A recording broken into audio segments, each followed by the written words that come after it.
Hello and welcome to Dom and Me. I'm Brendan or Shoddy, but that's not what's important here. What's important here is Dom. Hello, Dom. Hello, Shoddy, Brendan. You brought a topic for us to talk about. I have, yes. Augmented reality, virtual reality, mixed reality, whatever you want to call it. AR, VR, XR, All the R's. all the R's. Um, so before we get into it, to contextualize how we know each other and why we're talking to one another. Um, I didn't even realize I do have to contextualize. You are not the Dom who already did an episode. I forgot we did him in Shadow as a bit.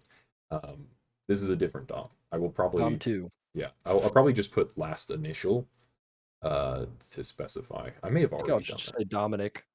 Yeah. Either way.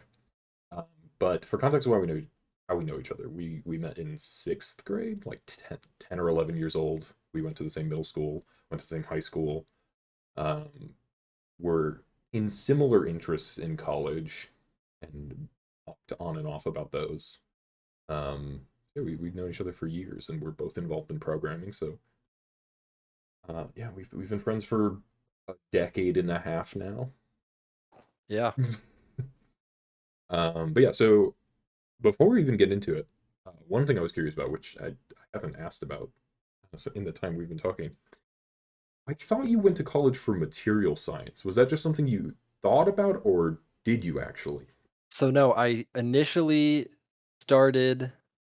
So I wasn't sure what I wanted to do. I wanted to do work in renewable energy, and so my thought was working on solar panels. But I also wanted to have some programming in there because I knew that no matter what field I did 100% end up deciding to go into, programming was going to be used in that field. So I figured it would be good to have. So, and I had it in my at University of Michigan, you have to take some programming courses. All engineers do. So I had to take them anyway. But I did start doing the material science thing. I was really passionate about the renewable energy space. And then at some point, I just, even though I still feel strongly about it, I just realized like I don't know if it's the right thing to like pigeonhole into that because there's always like ebbs and flows of interest in like different technologies, whether it's solar panels or this or that. And uh I think that happened my freshman year where I was like, I don't know what I wanted to do, so I just decided to bank on the programming because I knew that, again, whether I decided to go into the medical field for some reason or whatever it may be, programming is going to be used there. So I figured that would be a safe bet, just to let me be indecisive for longer. Hmm. Yeah, because I remember like it was probably senior year of high school in calc class, like graphene was popping off, and you were excited about hmm that. And I Yeah, remember you and talking about material science. yeah, I mean, it's still like all that stuff still excites me, and I still regularly read up on it. But yeah, it's just a very specific set of skills that you need to like make advancements in those areas. And I didn't know that I wasn't confident enough to like actually commit and pigeonhole myself. Hmm. Yeah, not important to what we were talking about, but I realized like I've known you were doing programming stuff even like back when I was in college as early as like freshman year and stuff. We talked about programming stuff, and I just never asked about the disconnect of like I was pretty sure he went for material science, and I don't know how this happened. Yeah, I took several material science courses. And I actually, after dropping material science, I then did was planning on doing electrical engineering with some computer science. And then so I took some electrical engineering classes, circuitry, and all that other stuff, and then eventually dropped it for computer science. Okay, all right, yeah. So now we can get into the goods. So specifically, the stuff you worked on was extended reality, right? XR. Yeah. Uh, Oh, I thought actually that is interesting because I thought the X was just like whatever reality, and like just like this oh no, variable yeah, that you can fill in with whatever. But yeah, I guess extended reality that fits. yeah. So Mixed reality, I think, is technically Microsoft coined that term just to like encompass everything. yeah, that's for mixed reality is just VR, but you don't want to buy the hardware. Like mixed reality headsets are the goggles you put your phone in. No, mixed reality, again, I think this is a Microsoft original term, but it just means like any type of augmented reality. Because if you think Oh, about it, really? VR is really just like a subset of augmented reality where Mhm. you're just rendering black wherever, like you just can't see through. So like if you take an AR headset and then just like cover the lenses so you can't see anything behind, like you're basically that's, VR. Um, so really in my opinion at least, VR is kind of a stepping stone towards AR, towards when we have displays that can render black. Because that's one of the problems with pass-through displays of AR is they can't render black. Like you can't. There's not currently technology that will, or at least commercially viable technology that will block light at pixel locations. So I kind of view it as like a stepping stone towards getting to an AR headset that can do that. So is there a concrete definition of XR versus AR? Because my understanding is AR is you use a device to interact with simulated reality. So like Pokemon Go is AR. You are using your phone to touch a Pokeball or a Pokemon or whatever that is Hmm. being fed onto reality. But extended reality is like you're touching a virtual screen in physical space that doesn't exist. So like Mirage was AR because there's a screen that doesn't actually exist physically and you're like moving your hand and it's picking up the interaction, right? So I think there probably are concrete definitions for them. There are probably multiple depending on where you're looking at the definitions. I think virtual reality is one that does have a concrete definition where it's like the physical world around you doesn't play any role into what you're seeing. For the other ones, I kind of view it as similar to, what is a millennial? Is like there's probably lots of definitions like this year to this year, this type of augmentation, whether is it through a camera or is it through pass through displays or whatever. But at the end of the day, I mean, it accomplishes kind of the similar goal. So I don't know what the concrete definition is. They're kind of used interchangeably, and maybe certain people have certain definitions. But Okay, fair enough. Yeah, I even tried to look it up a little bit. Um, when we were first talking about doing this episode, we've had a few not successes with yeah. trying to do it.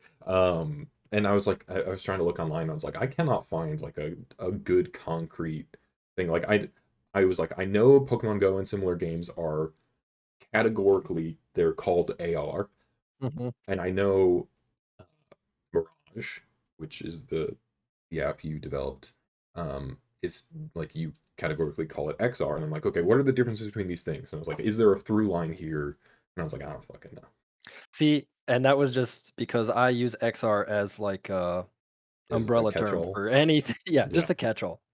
Change that X to whatever you want. gotcha. Yeah, because extended reality is a thing, and I believe it is referred to as XR. I think you're right. Yeah, no, Because I yeah, think I you was can't wrong call on it the like X. ER. Yeah. I've mentioned it a couple times now, and might as well talk about it. So Mirage, when you were working at Microsoft, you had access to the thing no normal person has access to, which is a HoloLens. Hmm. And as a result, you developed Mirage, which was an app for the HoloLens. Uh, Correct. so for people who might be aware, HoloLens are very snazzy glasses, very very advanced computer glasses, like Google Glass, but actual product, Hmm. and for engineers and stuff. And so Mirage, I mean, correct me if I'm wrong, it was a way to duplicate computer displays so you had like fast access to anything you needed without having to actually go to a computer. Is that correct? So, sort of, but not quite. So it actually not just duplicate, but extend. So let's say, uh, you have, a laptop, and then you have a headset, and you can add monitors like in the app. You can, click add monitor, so you'll get another fake monitor. Your computer, your laptop thinks that it has now another monitor plugged in or another two monitors plugged in. But they render on your HoloLens. So you can, drag just like any other monitor that you had plugged in. You can drag your browser or whatever between the monitors. Obviously, they're not real. They're all being rendered on the HoloLens. Okay. And I didn't. I thought about adding what you're talking about, which is basically remote desktop type thing. So you don't actually have a computer in front of you. You just maybe have a Bluetooth keyboard or something, and then you can like remote into a server running in the cloud or like your desktop at home. I didn't do that mostly because yeah, I don't know. I didn't think the use case was even like there's not many people who have HoloLenses, Yes. so the user base is small. Even with most people have laptops or computers, so making it now work with remote machines, I figured was an even smaller subset of users that I just didn't think it was worth, putting in the time to develop that. um. So when you worked at Microsoft, were you specifically like working on the HoloLens for a project, or did they just let you have one dig around with during your employment? So yeah, so actually the latter, basically everyone there can check out. They have like, a library that you can check devices out of. But I generally always had multiple usually for the diff because I worked on several projects. So I actually get to give some more backstory because it's related also to the why did I end up doing programming instead of material science. After I had made the switch to computer science, I still didn't know what I wanted to work on specifically, what industry. And I remember walking through the library at school and I saw someone walking around with this weird headset. And I was like, what is that? He's like, oh, they're giving demos of these things. You should go check it out. So this was the HoloLens version 1. And so when I went and I checked it out, I was just blown away. Like I was so excited about this thing and I Mhm. thought this is exactly what I want to work on. So I ended up, trying to get an internship at Microsoft, which I got, which was on Outlook, which obviously I didn't want to work on Outlook, but once I got to Microsoft, then I just started emailing and messaging everyone I could find who worked in that HoloLens org to try to get a job, and luckily that worked out. Um, because yeah, it was just super exciting. And so then when wait, what was the original question actually? I lost my train of thought. Oh, like if we had the whole yeah. So then once you're on the team, then you can check out devices to work on. And I originally went. The thing I wanted to work on was Mirage. Like I had assumed. To me, it's just such an obvious thing that you would want with Mhm. this kind of device. That I was like, oh, there's got to be a team working on it. So my goal was to first get on the Hololens team, and then get on the team that was working on, the Microsoft version of Mirage. And then when I got there, I realized no one was actually working on this, which I was very surprised by. And then after some amount of time, maybe 8 months or a year, I felt like I had learned enough to actually take a stab myself. And so I kind of started it as a side project. Did you try to like pitch it to work, or were you just like, nah, fuck 'em, I'm gonna do it my own self? Yeah, so my initial goal was actually to release it as a Microsoft product. Mhm. So first I had to like get to an MVP state. And so that took probably about 8 months. And I showed it to Alex Kipman, who was at the time the head Hololens org guy, and he was on board and everything. And my hope was like, yeah, let's build. Like he would be as excited about it, and he was excited about it, but I still didn't get any resources, like no help, no anything. So I continued working on it. Once I got it to the point where I was like, this is ready to release, I brought it up again, and they're like, yeah, go ahead, release it as a Microsoft product, but no help.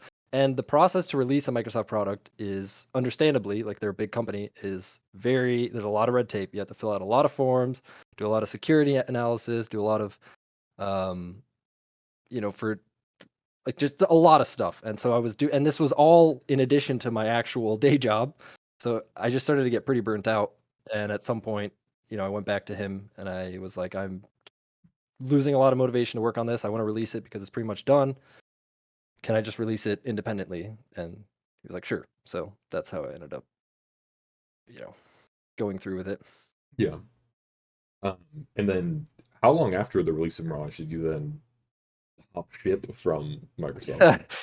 So pretty quickly, I released like December something, 28th, towards the end of December, and I left my first day back January 4th after winter break was over. And I knew I was going to leave. Mm. My business partner and I had planned on leaving, and I said, let me just release Mirage, something I've been working on for like a year and a half at this point. So once it was out, then you know, we left. Okay. Um, so XR, it's not something you've done anything in since leaving. I assume mostly since you haven't had access to HoloLens resources. Yeah, so I don't have a HoloLens anymore, although that might change actually because I have some. It's one of the most interesting things that has happened with releasing Mirage is the random. I don't want to say random, but the unexpected use cases that have cropped up. The people that have messaged me showing me videos or pictures. So I've had two doctors reach out to me that they've actually used it during operations, during procedures to Mm. like stream microscope feeds and things like that. Um, One, and I believe I think I told you about. I feel like I told you about this, but anyway, one is in the process of publishing a paper about it, so I'm soon, assuming it doesn't get outright rejected, going to be a published author in a medical journal with zero medical experience. Another one is applying for grants to continue developing it and partner with a microscope company, which he wants me to be a part of that. I actually had a call with him this week. So, and another one was a DJ in Australia who showed how he was using it to like control his lights and music and things. And so I haven't actually made any changes because once I left Microsoft, I had to give my HoloLens back. So I haven't Right. actually published any updates since, in a year and a half. But I still regularly get messages of, people showing me, different interesting use cases. And I do have, I have a Quest, so I still have a VR device, which, there's a lot of overlap there. And the new project that we're working on, which is, UI framework for Unity, we definitely, because that's what we're most experienced with, and we know how painful it can be to develop UI for VR and AR, we made sure to make it easy for those. So I still do, regular testing in that kind of space, even if I don't have a HoloLens to work specifically on a HoloLens. Hmm. So it is still something you want to work on. It just I'm still excited about the use case, and the doctors each offered to like send one to me because they have a lot of extras, and so I didn't I didn't until now because I was busy with the other project, but I still am excited about that use case. I think at some point in the future that's going to be how we interact with computers. I just think that's like a superior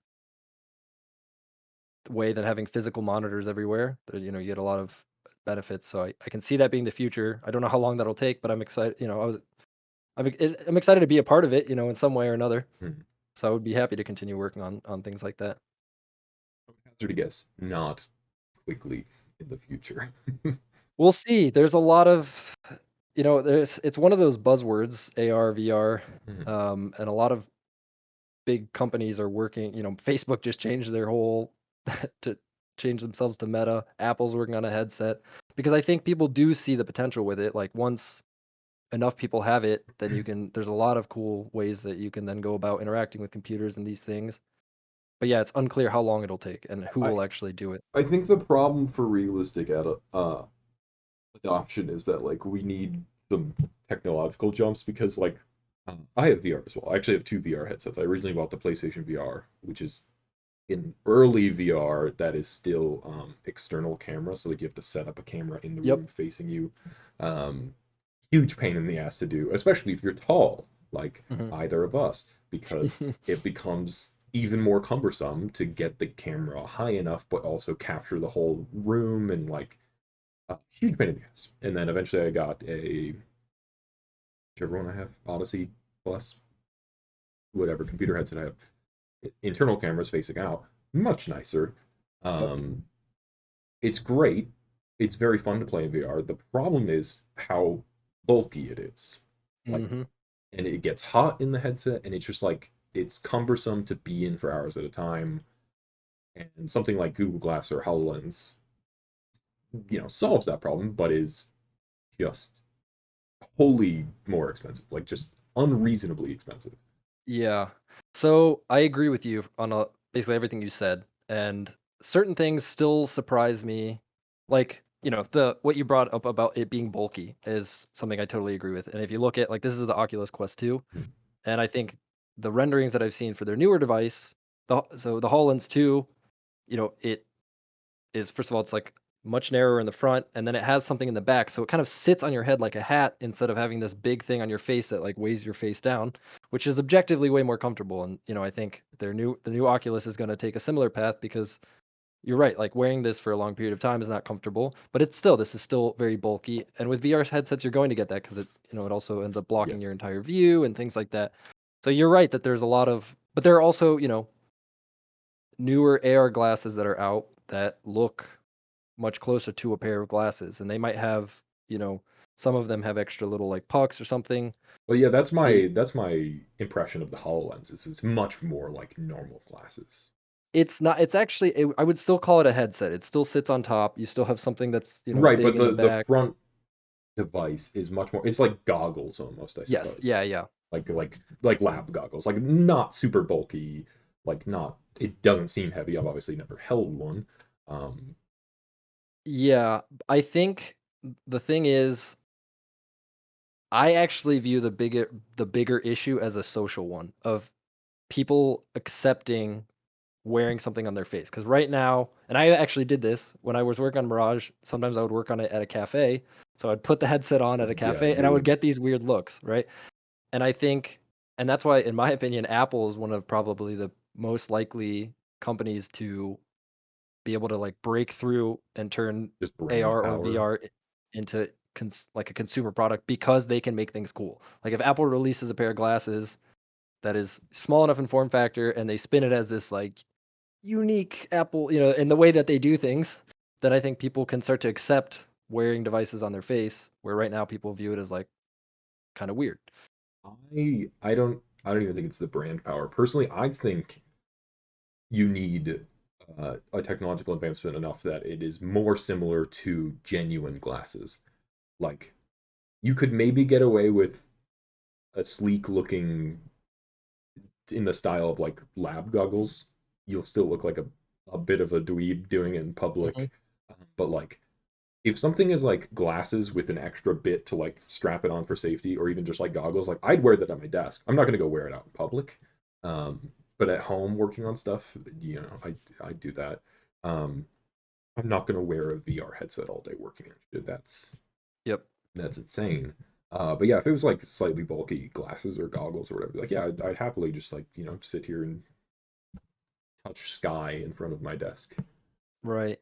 But it also depends on what you actually want the device to be capable of doing. So one thing that actually bugs me about the approach that a lot of companies are taking, including Meta, is that they're taking this very social approach to these. Like, oh, you can make an avatar, then you can interact with other people who have avatars, and you have hand tracking and all this stuff, which I think is fair, and that's great if everyone has one of these. But right now, very few people have these, and so if everything is social based, you buy this headset, and now you're like, what can I do with it? Well, not much because none of my friends have one. Versus, I think I'm hoping Apple takes the approach of it's more of like an accessory. Like that's one of the things that Apple can do well that other companies can't because Apple owns their own ecosystem and all of their devices work super well with each other. Your Mac integrates super well with your iPhone, with your Apple Watch. And so if it's like an accessory where you can, let's say, easily sidecar. Do you know what sidecar is? Or it's like you can have an iPad right next to your laptop and it Hmm. acts as like a second display. So if they have, it integrates well where you can see your notifications popping up through these glasses, you can, easily do basically a Mirage-esque thing with your Mac on your glasses and things like that. Provide a bunch of use out of the box without anyone else needing glasses around you. You just have a set and it works well with your other devices, I think is like the initial approach. Whereas again, HoloLens, Quest, they make it this thing that it's like it has to function independently as it's basically a computer on your head, and I Yeah. don't think it needs to be that, right? Like you already have a computer in your pocket. You already have a computer, that you're using at your desk. It doesn't need to do everything that those do. It can just add to the experience that those provide already, if that makes sense. Yeah. I honestly I wouldn't even I don't disagree, but I wouldn't even go that way. Initial adoption, I would go for professional adoption and then use that to fund further development. Like, I think social adoption is a much higher uphill battle.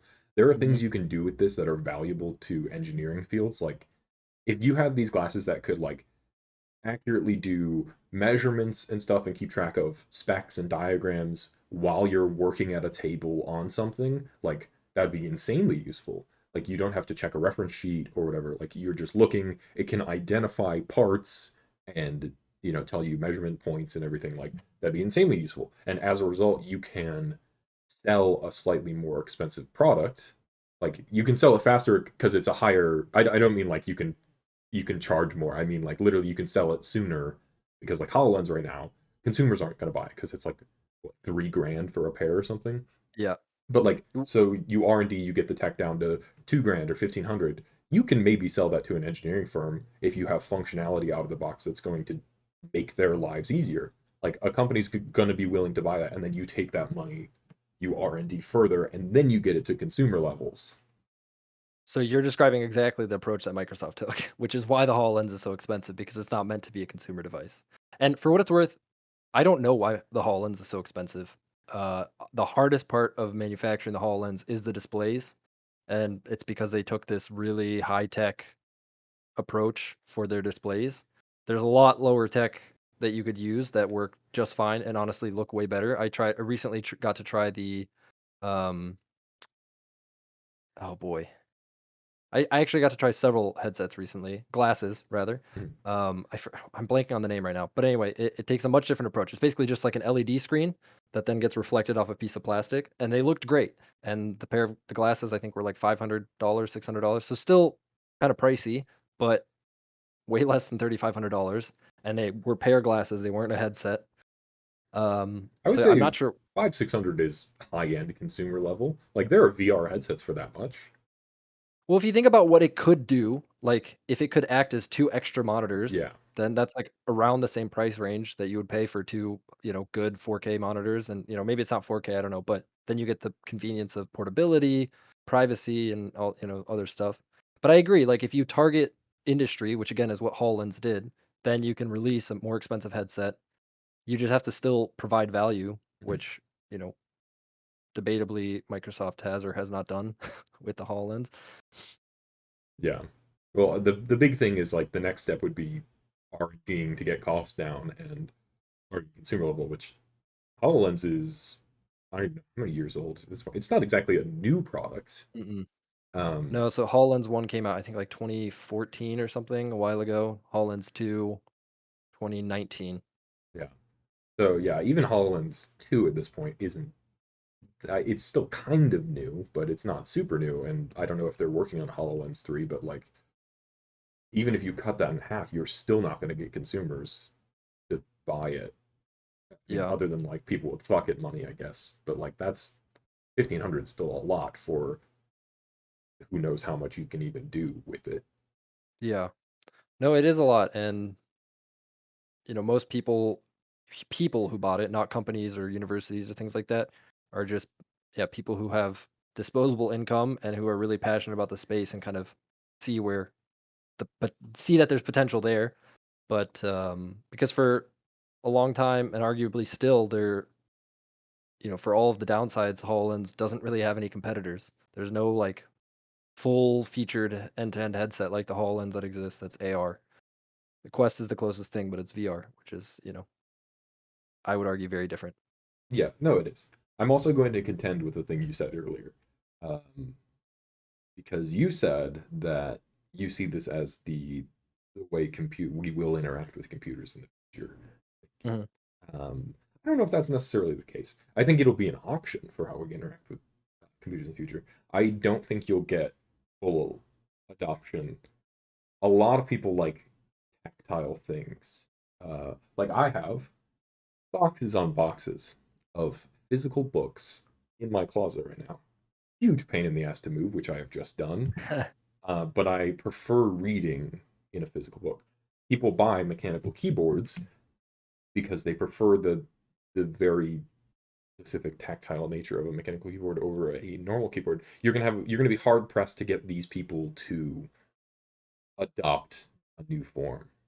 So I'm gonna fight you back on that. There are still people using, let's say, there are still like home radio builders who use what is it called that truck drivers use? The C, you know what I'm talking about? No, Um, not important. But it's I don't like know what it's people called, but I know what you're talking about. people build like their own antenna systems at home and talk to Yeah, people, other enthusiasts, even though they can, send a voice message on WhatsApp or whatever it may be. So you'll always have people who are enthusiasts for whatever technology, and I think you'll always have people who want to use a physical keyboard or have physical monitors.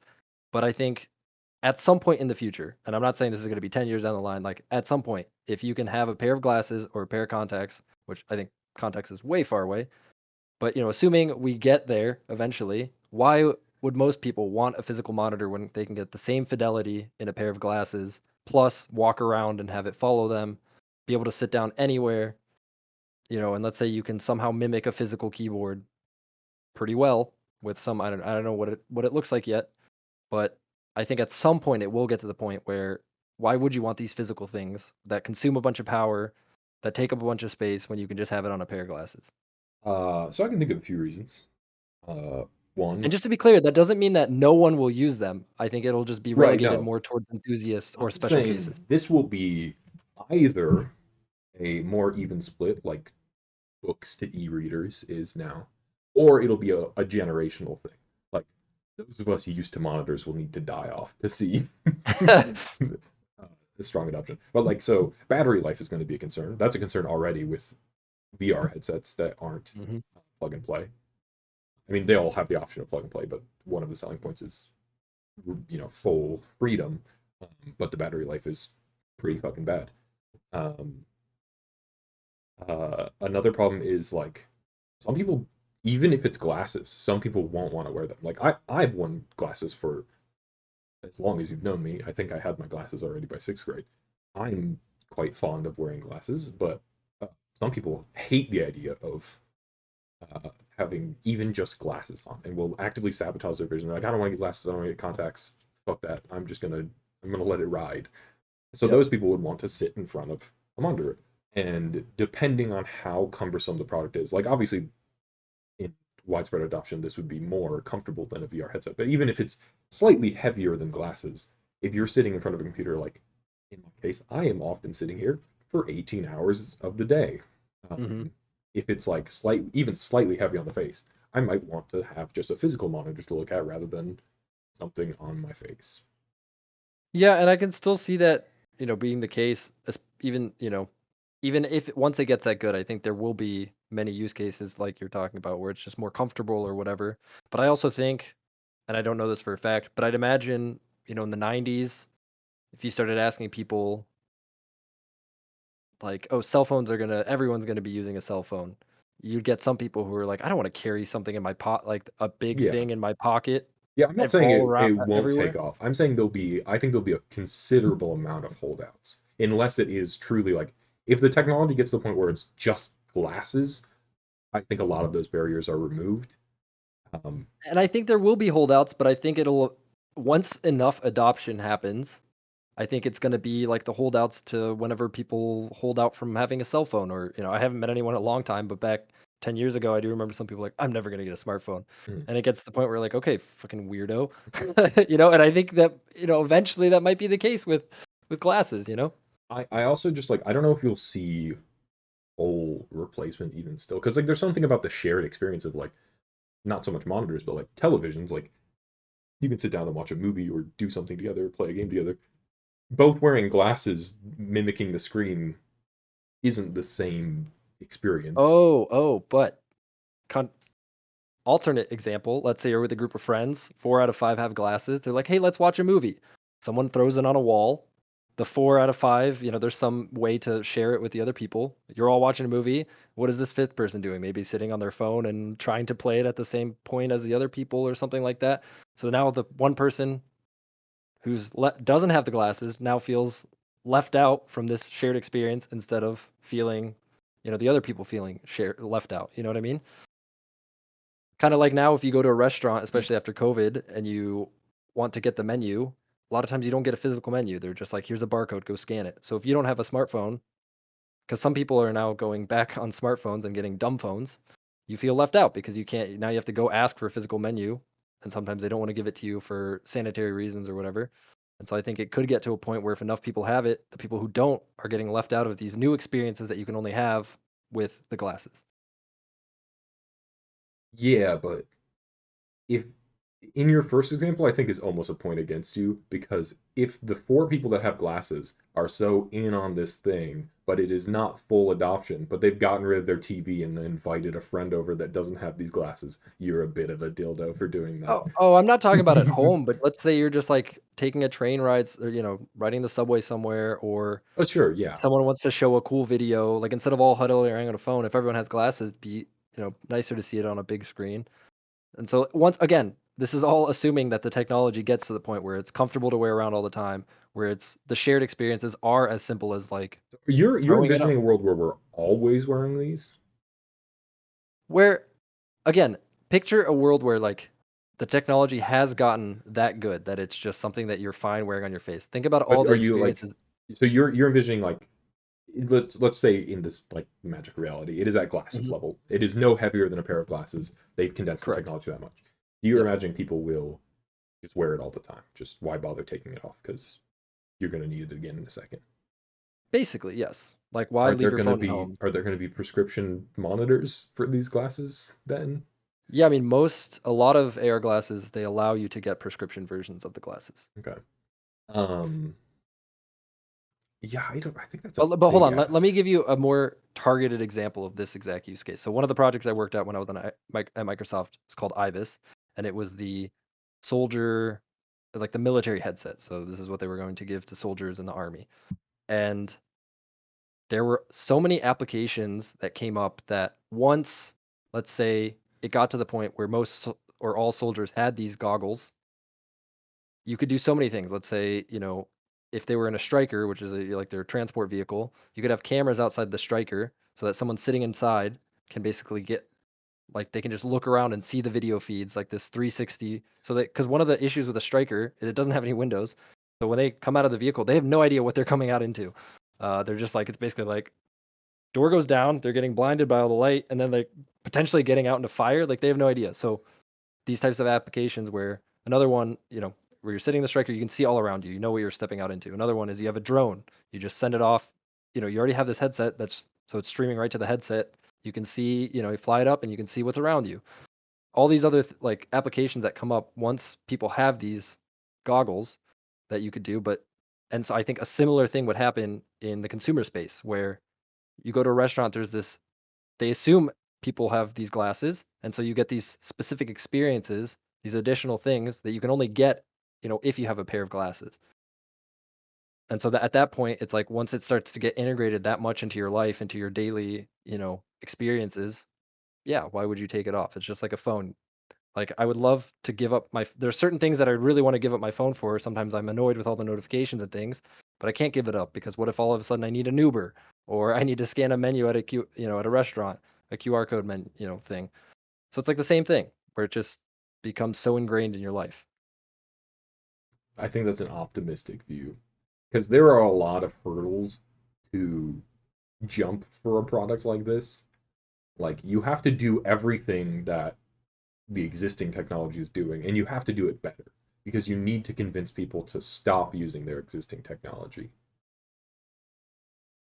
That is true, and I think that's one of the difficulties right now that are being that's being faced is it needs to be better than what's available. So no disagreement there, and no disagreement that there's going to be, ups and downs and failures along the way. But I think that is the potential that people see, right? Is let's say again, as someone who I frequently go to cafes, I like working around people, and especially in college, this is I think why I had the idea of like this extra monitor, this Mirage experience is because I was always working on my laptop and sometimes I wanted to have extra monitors. So imagine you sit down at a cafe and they just have kind of I don't know. Like you don't need to bring anything other than these glasses, and I don't know what the keyboard solution there is, but somehow, let's say maybe it's a small foldable Bluetooth keyboard or something, and that's all you have to have. You can put that in your pocket instead of having to have your laptop with a charger. You know, I can just see the experiences. I don't know. I think that's the potential that excites people. And yes, it might be far away. Yes, there's a lot of things that you have to get right, and yet a lot of technical problems that you have to solve until then. But at least for me, that's like the thing, and I think a lot of people, that's the thing that we see of like that's where it's heading. And I think that's why these companies are also excited about it and investing money in it. Yeah. I mean, to be clear, not might be far away, is far away. We'll see. We'll see. I really honestly think that depends on Even if tomorrow Apple. the HoloLens dropped by $2,500, people would still not wear that around everywhere. I no, I agree with that statement. There's technology development that needs to happen, which Yes. is Yes to everything you're saying. not fast.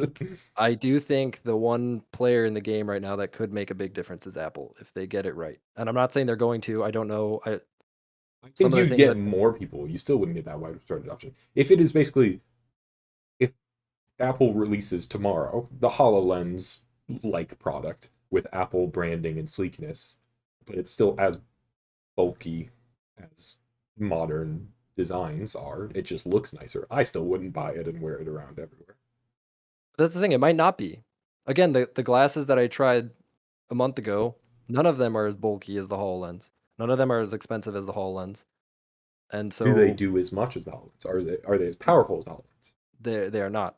And that's one of the trade-offs. But I don't think it needs to be. I don't think you need to have our fully articulated hand tracking for a consumer AR product. Because again, if it's an accessory to your laptop, to your phone, like why do you need I would say fully articulated hand tracking is a minimum requirement for the world you envision where everyone's wearing it all the time. I do agree with that, but I don't think it's necessary to have today, a useful No, product no, today. not today. But like if this product, like say one of the other headsets you tried comes out $500, I get a pair for whatever reason. I'm not gonna want to carry around a keyboard, optionally a mouse, and like these glasses that I'll then put on in public to look like a bit of a dildo wearing them, and then just like sit here like this and like swiping at the air. Like it's very cool in movies when hologram projects something and they can like twist it and zoom in and look at it. But like Yep. in the real world, you're just a guy doing this and nobody sees anything. Yep. So honestly, that's one of the toughest things I've realized when working on projects is you have to take into account how you feel about something and realize that that's not how everyone feels. So sometimes you are more excited about something than other people will be, and sometimes vice versa. So another thing is, I recently went to a cafe and I saw a guy had brought one of those portable monitors that you can like plug into your laptop, and so he just had it sitting next to him so he could have an extra monitor. And in my mind, I like as much as I want an extra monitor when I'm working at a cafe, I don't think I would because my laptop's already sort of heavy. Then I have to carry on the power brick, Bluetooth mouse, whatever else I'm carrying on. I don't know that I would go so far as to get a portable monitor and take it with me. But if there was a headset that did the same thing, like a pair of glasses, I would. And I think there are a lot of people who would, even if you see it as kind of goofy. And so there's I mean, because it's a bell curve, right? You're gonna have some set of early adopters who are willing to do it because Yeah, it's useful enough to them. And then based on that, you can extend. So I don't know. It really just depends, and who knows? I think I see it happening. It's like in my mind, it's not a question of will it? It's just a question of when. And I don't know, you're right. It might be a long ways away, but I also think, I don't know. Again, I think Apple has a chance of doing something good. So we'll see. yeah. I mean, to be clear, I don't think it's a product that won't take off. I don't see any reason why it wouldn't. I think it just there's a lot to do. I think the people who think VR will replace gaming are insane because there's like the VR experiences are very cool. It's very fun Hmm. playing a game of VR. There's a lot Yep. you cannot do, however, or like Yep. isn't worth doing. Like Stray is an example of a game that just came out. I don't need to sit inside a VR headset, hold a controller to play this cat game. I'm perfectly happy to sit down with my controller and look at a TV and play the cat game. Yep. I don't need to be in VR for that. So like there's going to be just like it's going to be lower cost to develop a non VR entity ad infinitum unless this product exists and takes over the monitor TV space. But until that point, like, yeah, the people that are like VR is the future of gaming. It's like it's a future of gaming. It's nice that it exists and it's an option and it allows for more unique experiences, but it is not going to wholly uh, replace everything. Yeah, I no, I agree with that. Actually, not too long ago, I wanted to play. So I don't play too many games anymore, but I wanted to play a game. And there's this one game it's a VR shooting game called Pavlov. That I was thinking about playing. I love the game, but I just didn't want to move around. Like I was, Yeah, I did not feel like I wanted because I also have to stand because you have to reload, so you have to put your hand near your hips and stuff, and so usually you have to stand while you're playing the game. And I was like, I really don't want to stand. I really don't want to move around. I want to sit and be comfortable right now. So I didn't play that game, and yeah, I think that's going to be true. It's not. So there are going to be these situations where even if you have a pair of glasses or something, sometimes you want a physical monitor. It's the same with sometimes if I lay down on the couch and I just want to watch something for 20, 30 minutes. I won't even turn on the TV, even though I have a big TV. I'll just go and watch on my tiny phone because it's just easier, more accessible. So I think, yeah. That's why I think it'll be to wholly replace monitors and TVs. It'll be a generational thing. Like it will not be a thing people in our generation do because if I want to lay down and watch something, already glasses are a bit annoying to lay down and do anything with. So like if that is the device for watching, like that's just gonna be a pain in the ass if you want to lay down at all, unless you're laying on your back, obviously. Um yeah, I don't see our generation getting rid of our TVs and monitors. It would just be like this is now an accessory to that. Like, Yeah. I mean, that could very well be, but I think there are a set of experiences that you can't get with physical monitors that are fixed position and stuff, well, like that's true, glasses. but that's true of VR as well. But VR is not going to replace Right. traditional That's gaming. yeah, that's fair. Like it'll be for I think especially for our generation and potentially down the line that will change. But for our generation, it'll be an analog thing. It will be a thing for those new experiences, and it'll be fun. It'll be nice. Um, I think we're more likely to carry it around in a glasses case than to wear it all the time. And then if we walk into a restaurant, they're like, "Oh, we have cyber glasses menu," and you're like, "Okay, great. Let me just put those on." Um, Yeah, actually, so I think the point you're making is a fair point, and it's something that I actually have disagreed with about the approach that a lot of people were taking at Microsoft, which is, okay, we have this 3D thing. Let's make everything 3D, which is like including the menu, the operating system menu, like how mhm, you the shell, how you interact with the device. It's this thing where, so HoloLens would map your space wherever. Let's say I had my HoloLens, I walked around my house, it knows how the layout of my house. Let's say I open the settings menu in my room, I do something there. Later, I come back here, I turn it on. I open the settings. This is how it worked. I'm not even kidding. You'd click on the settings menu. It would be make some noise that it's like already open. I would have to go walk back to my room to find the oh, settings menu that's and bring it terrible. back here, which is ridiculous to me because Yeah, that should just be a UI screen yeah, but displayed. but this notion where like now that we have a 3D device, we should make everything 3D. I think like that's kind of at the core of what you're saying, and I agree with that because if you think about it, our world is 3D, but we still write on paper. We still, reading in 2D, our web pages are 2D, and that's like the most efficient medium for reading, at least that we know of now. And so like it doesn't need to change. It doesn't need to become 3D because 2D is fine for that. And so I think there are in that situation, like or like from that standpoint, I agree that just because there are these 3D devices, or it doesn't mean always better Yeah, to make I things would 3D. worry with full adoption that people would begin to try to solve problems that don't exist. Like, Hmm. I don't need you to display text in front of me in the world that I can interact with. Just like give me a flat fucking web page in Yep. the Yep. glasses. Like, I don't care.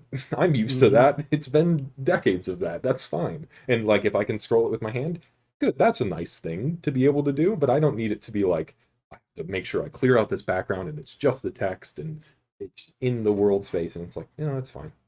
But actually, even on that, scrolling with your hand, like, okay, fine, useful to do, but I don't want to have to do that like, can you No, imagine right. if It should be an all option. day, Yeah, it should be an right? option. Can you imagine if all day that's how you had to scroll your web pages? That would be infuriating. Well, so that's why that's another problem with a product like this is, and it's a problem with we talked about this just last week or whatever when we talked when you were mentioning were we talking about the Vive or something where like it had hand tracking but your hands had to be out here like this.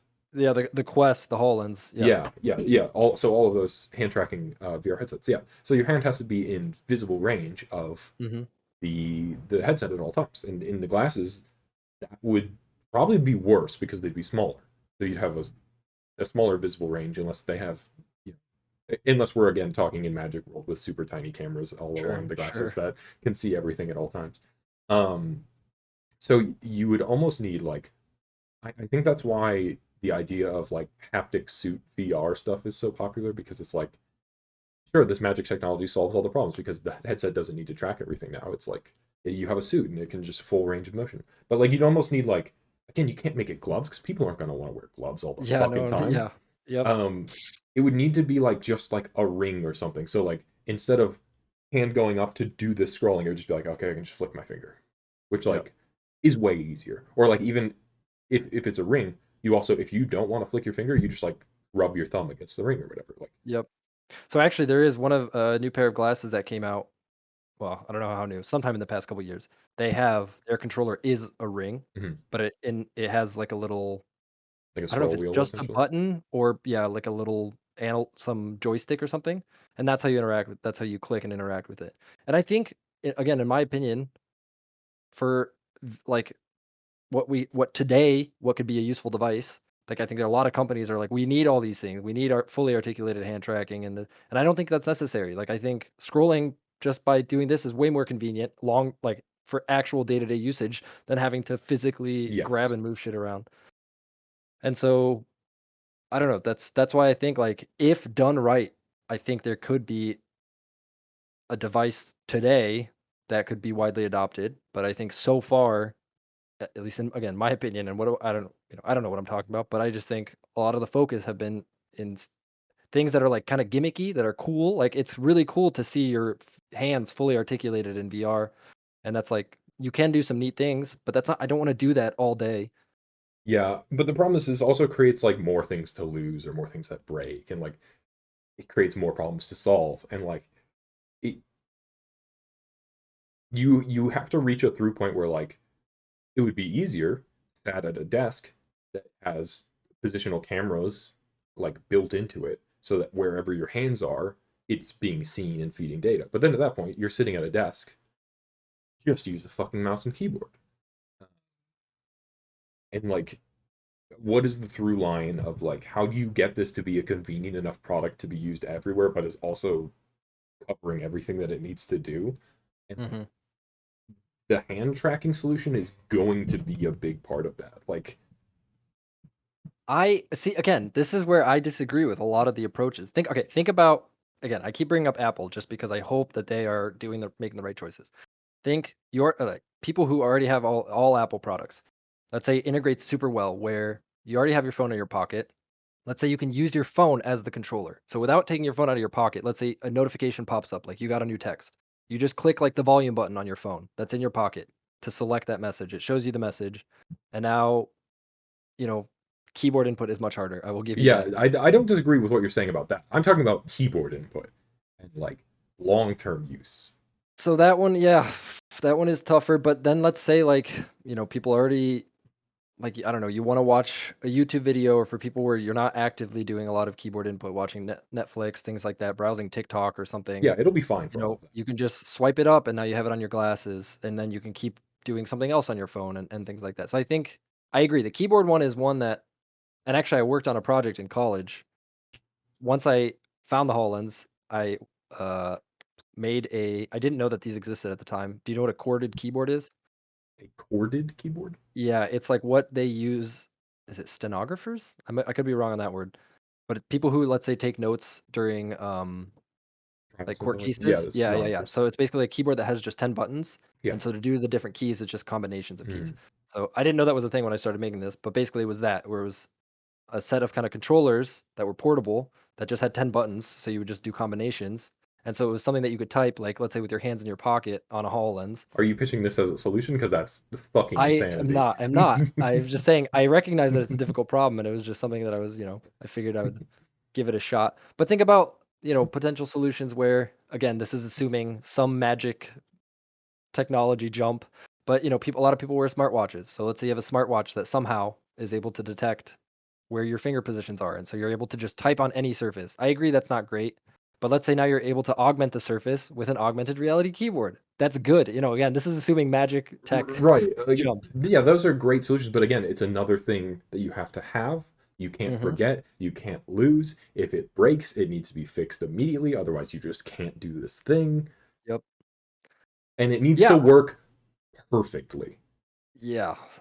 So that again, problems. I'm not disagreeing that there are problems, but I don't think you need to, but like you keep coming back to this thing where like you have to have, you know, solutions to these problems to get this full For or full to have it adoption, you need to have for full solutions. adoption in all these scenarios. And I don't think you need that. I think if you have a targeted device that just does a few things well, like No, no, let's no. say Yes. like the extra monitor thing, the extra monitor use case, I think that use case alone for a device that's like reasonably priced, let's say a couple few $100s, that just does renders, 2, 3 extra monitors for a laptop, and that's it. That's it. No hand interaction, no nothing. Just that. I think I would be willing to pay for that, and I think a lot of people would be willing to That pay for at that. most gets you 50% adoption, if that. But even that's a start. And No, I now, know. But I'm saying now, for full world adoption, there's the first, I would argue, the first 50% is pretty easy to get. It becomes exponentially harder as that percent increases. You need to solve more and more problems. I'll say this. if I started a company that got 50% adoption, I would be over Right, the but moon. I'm not. I'm fine with I said at it. most 50% adoption. I'm not. I'm not. Apple might be like, huh, I'm 50%. not That doesn't. giving you 50% adoption. I'm saying I'll take it. I'm that, 50%. Yeah, I'm done. That's good enough. that's the most you're getting is 50% adoption. Because yeah, extra monitors is obviously a very nice thing, but there's also a lot of people who don't give a fuck about that. Probably the majority of my family members wouldn't care. They don't use extra monitors for their computers now. Well, look. You're gonna find people of all kinds. You're gonna find people who hate everything and who love everything. But that's what So, I'm saying. You need to solve more and more problems to increase that percent. So to getting to right. full adoption, everything needs to be replaced and everything needs to work right. And also it needs to not have 10 accessories for you to lose. So I can't promise the accessories bit, but I mean, honestly, again, so I hear that you're not going to be an early adopter But of that's the AR thing is headsets. actually, I potentially would be because I don't go places. I hang out at home. So it's very Well, easy so for why me. wouldn't no? I actually see you as like, why wouldn't you just set up your physical monitors right now and for And I some do. I have two a monitors and a while in the TV right next to future? me. Yeah, the right thing to do if you're only at home is just get super nice monitors and have those because they're not going to be as good as an AR headset for any time in the near future. And so that's fine. But for the people, the college students who are on the move, the business people who travel all the time, like imagine sitting in. I don't know if you ever use a laptop on a plane. It's kind of uncomfortable. So imagine if you just have a small Bluetooth keyboard instead, and then you have two monitors. For people who travel, multiple times a week, like that to me is like a good, use case. And I know that's a small percentage of the population, but like these small targeted things, I think, bring value to people So more than just the physical things. the reason I would be an early adopter, um, despite my sedentary lifestyle, is for one thing, a thing you mentioned. When I do leave, it's typically to board a plane and go somewhere. So having those extra monitors on a flight would be nice. But also, uh, so I have two monitors now. I'm not going to buy any more physical monitors. Not that I couldn't find use cases for them. I certainly could, but it's not worth it to me to get this big ass setup for not a whole lot of usage. However, when I'm programming, sometimes it's nice to have multiple reference points. So if I was working on a programming project, that would be a case where I'd be like, okay, let me bust out these glasses. I'll put two extra monitors up here above my monitors, and then I can like reference stuff and like working on a Unity project is like, okay, great. Unity doc, some other Stack Overflow doc that I'm looking at, the game running above here, my terminal where I'm coding. And it's like that'd be Mhm. great.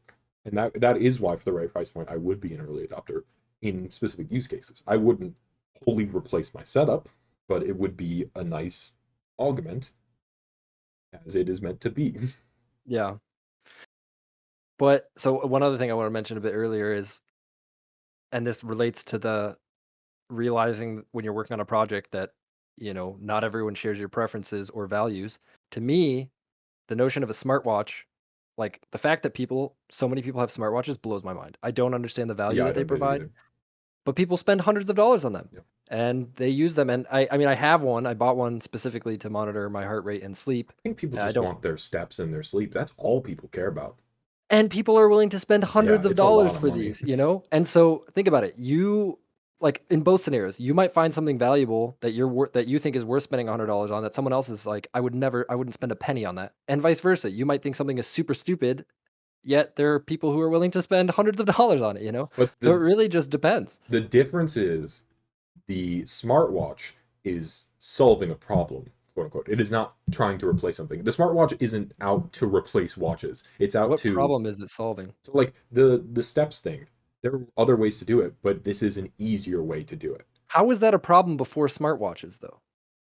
Like no one was I've never heard Some anyone be people like, wanted to "Oh man, if there monitor was their activity, only a but I way." think the sleep thing is actually a bigger problem to solve. Like being able to monitor your sleep is useful. I think it became big because of smartwatches. Like, I don't think there were people walking around like, if only there was a way. Like, there might have been. There are, of course, people Well, who there were probably sleep tracking apps on a phone that did it poorly before that. there were, but they weren't like mass adopted things that there was like this huge problem in the consumer space that needed solving. It was like, hey, we have this watch and it can also track your sleep. And now everyone's interested in Well, tracking sleep I would because it argue is a that from nifty a thing. business perspective, solving a problem isn't always a widespread consumer problem. Solving a problem just means creating a product that fix like fixes or fills a niche of a thing that is targeted to people. It doesn't have to be like someone has specifically thought of it. You just want when they learn about the fact that it can be done, they're like, "Oh shit, I would like that."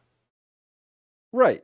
And so that's my point is like people who I don't think there's probably a large percentage of people who didn't care how much they slept, to monitor day by day how much they sleep or what their heart rate is, who all of a sudden saw that they're like, "Hey, $200 or whatever for a thing that can do that. That's nifty."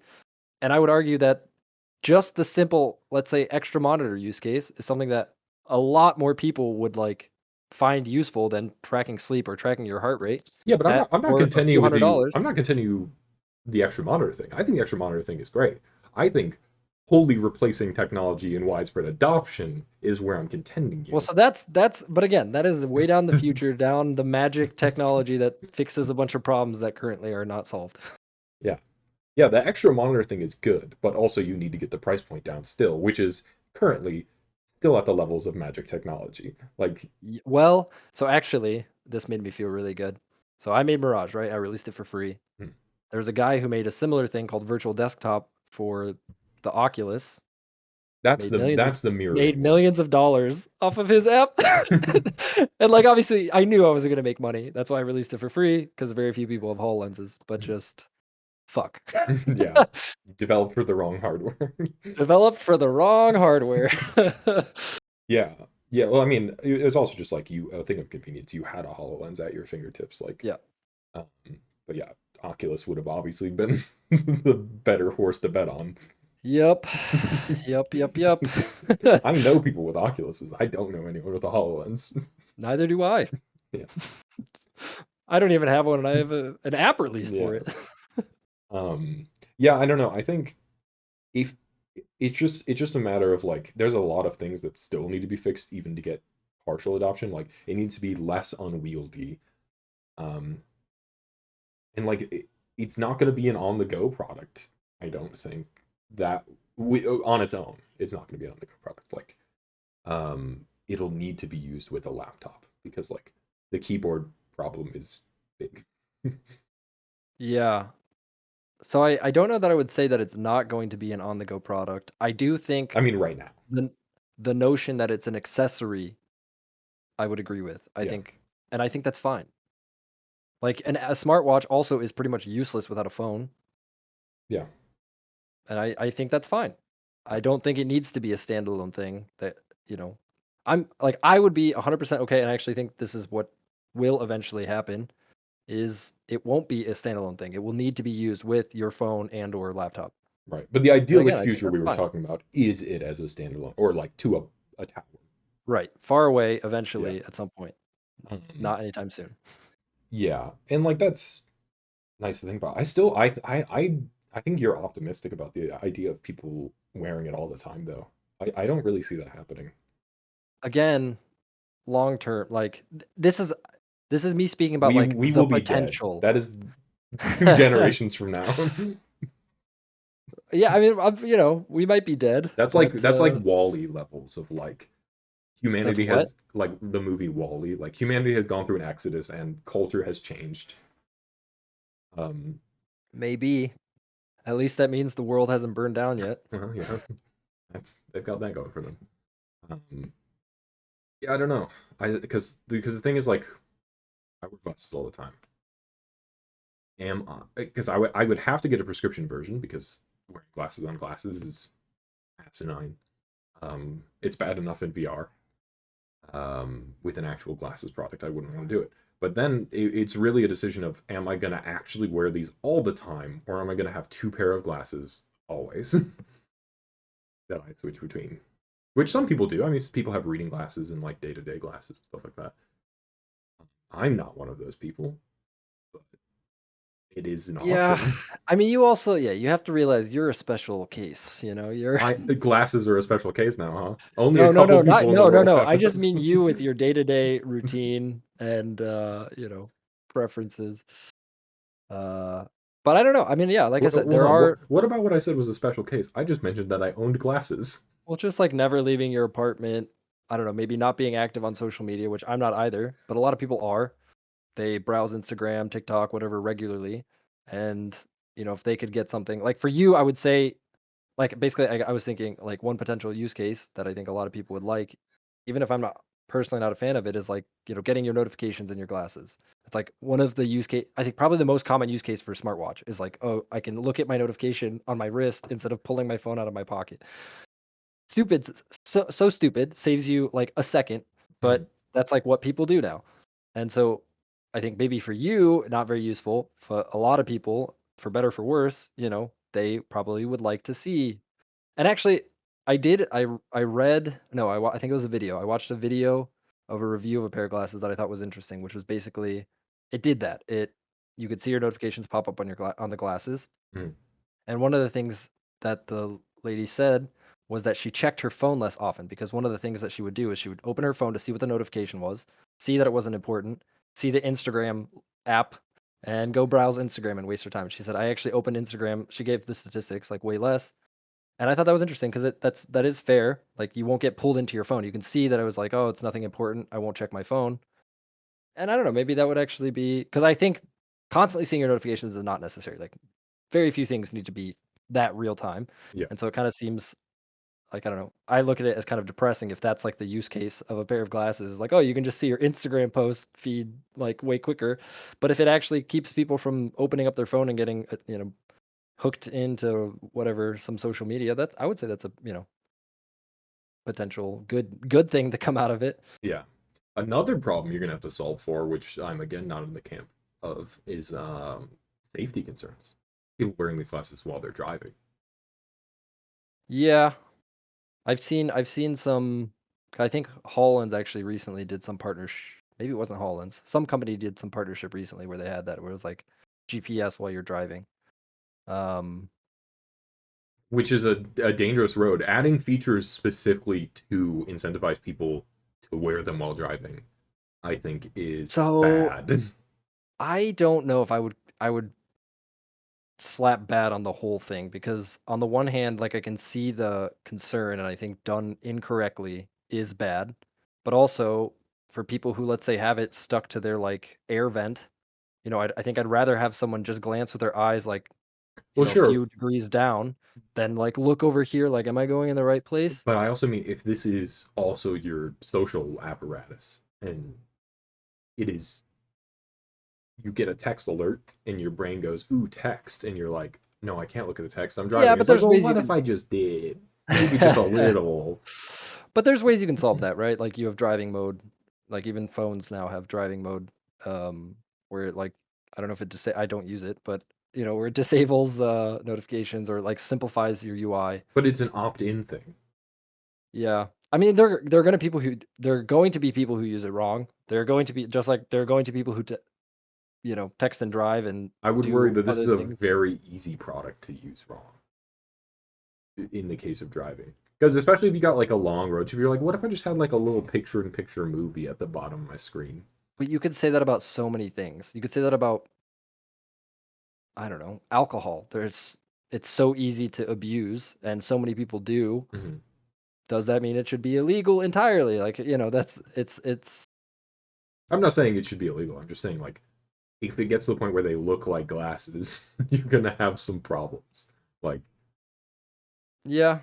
because it's I not mean, at like the end of the day, there's going to be responsibility on the users, just like when you have a phone, you shouldn't watch a YouTube video while driving. People are going to do it. yeah, I don't trust people to be responsible.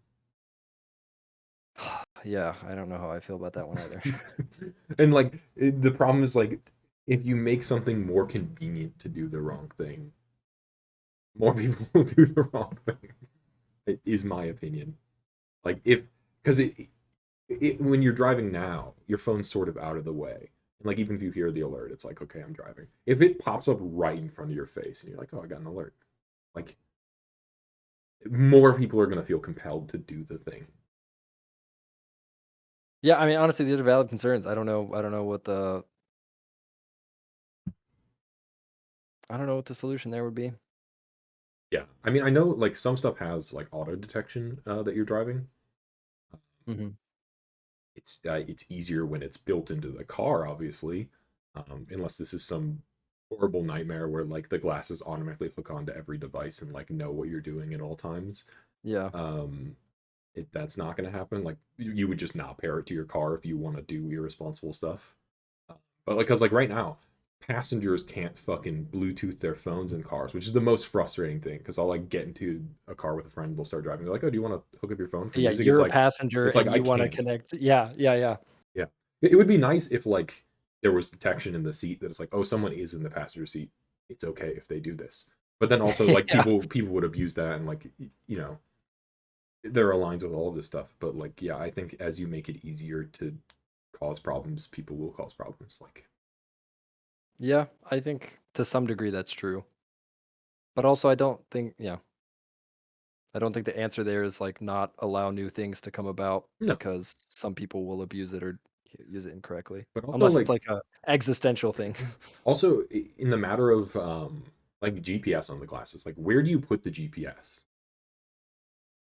What do you mean, where do you put the Like where GPS? in the glasses do you put the GPS? Because it can't be big, obviously, because then it'll impair vision. But if you put it at the bottom right or bottom left, doesn't that interfere with your ability to see your You side mean the view UI mirrors? for the Yeah, GPS? like where do you put Oh, the GPS screen?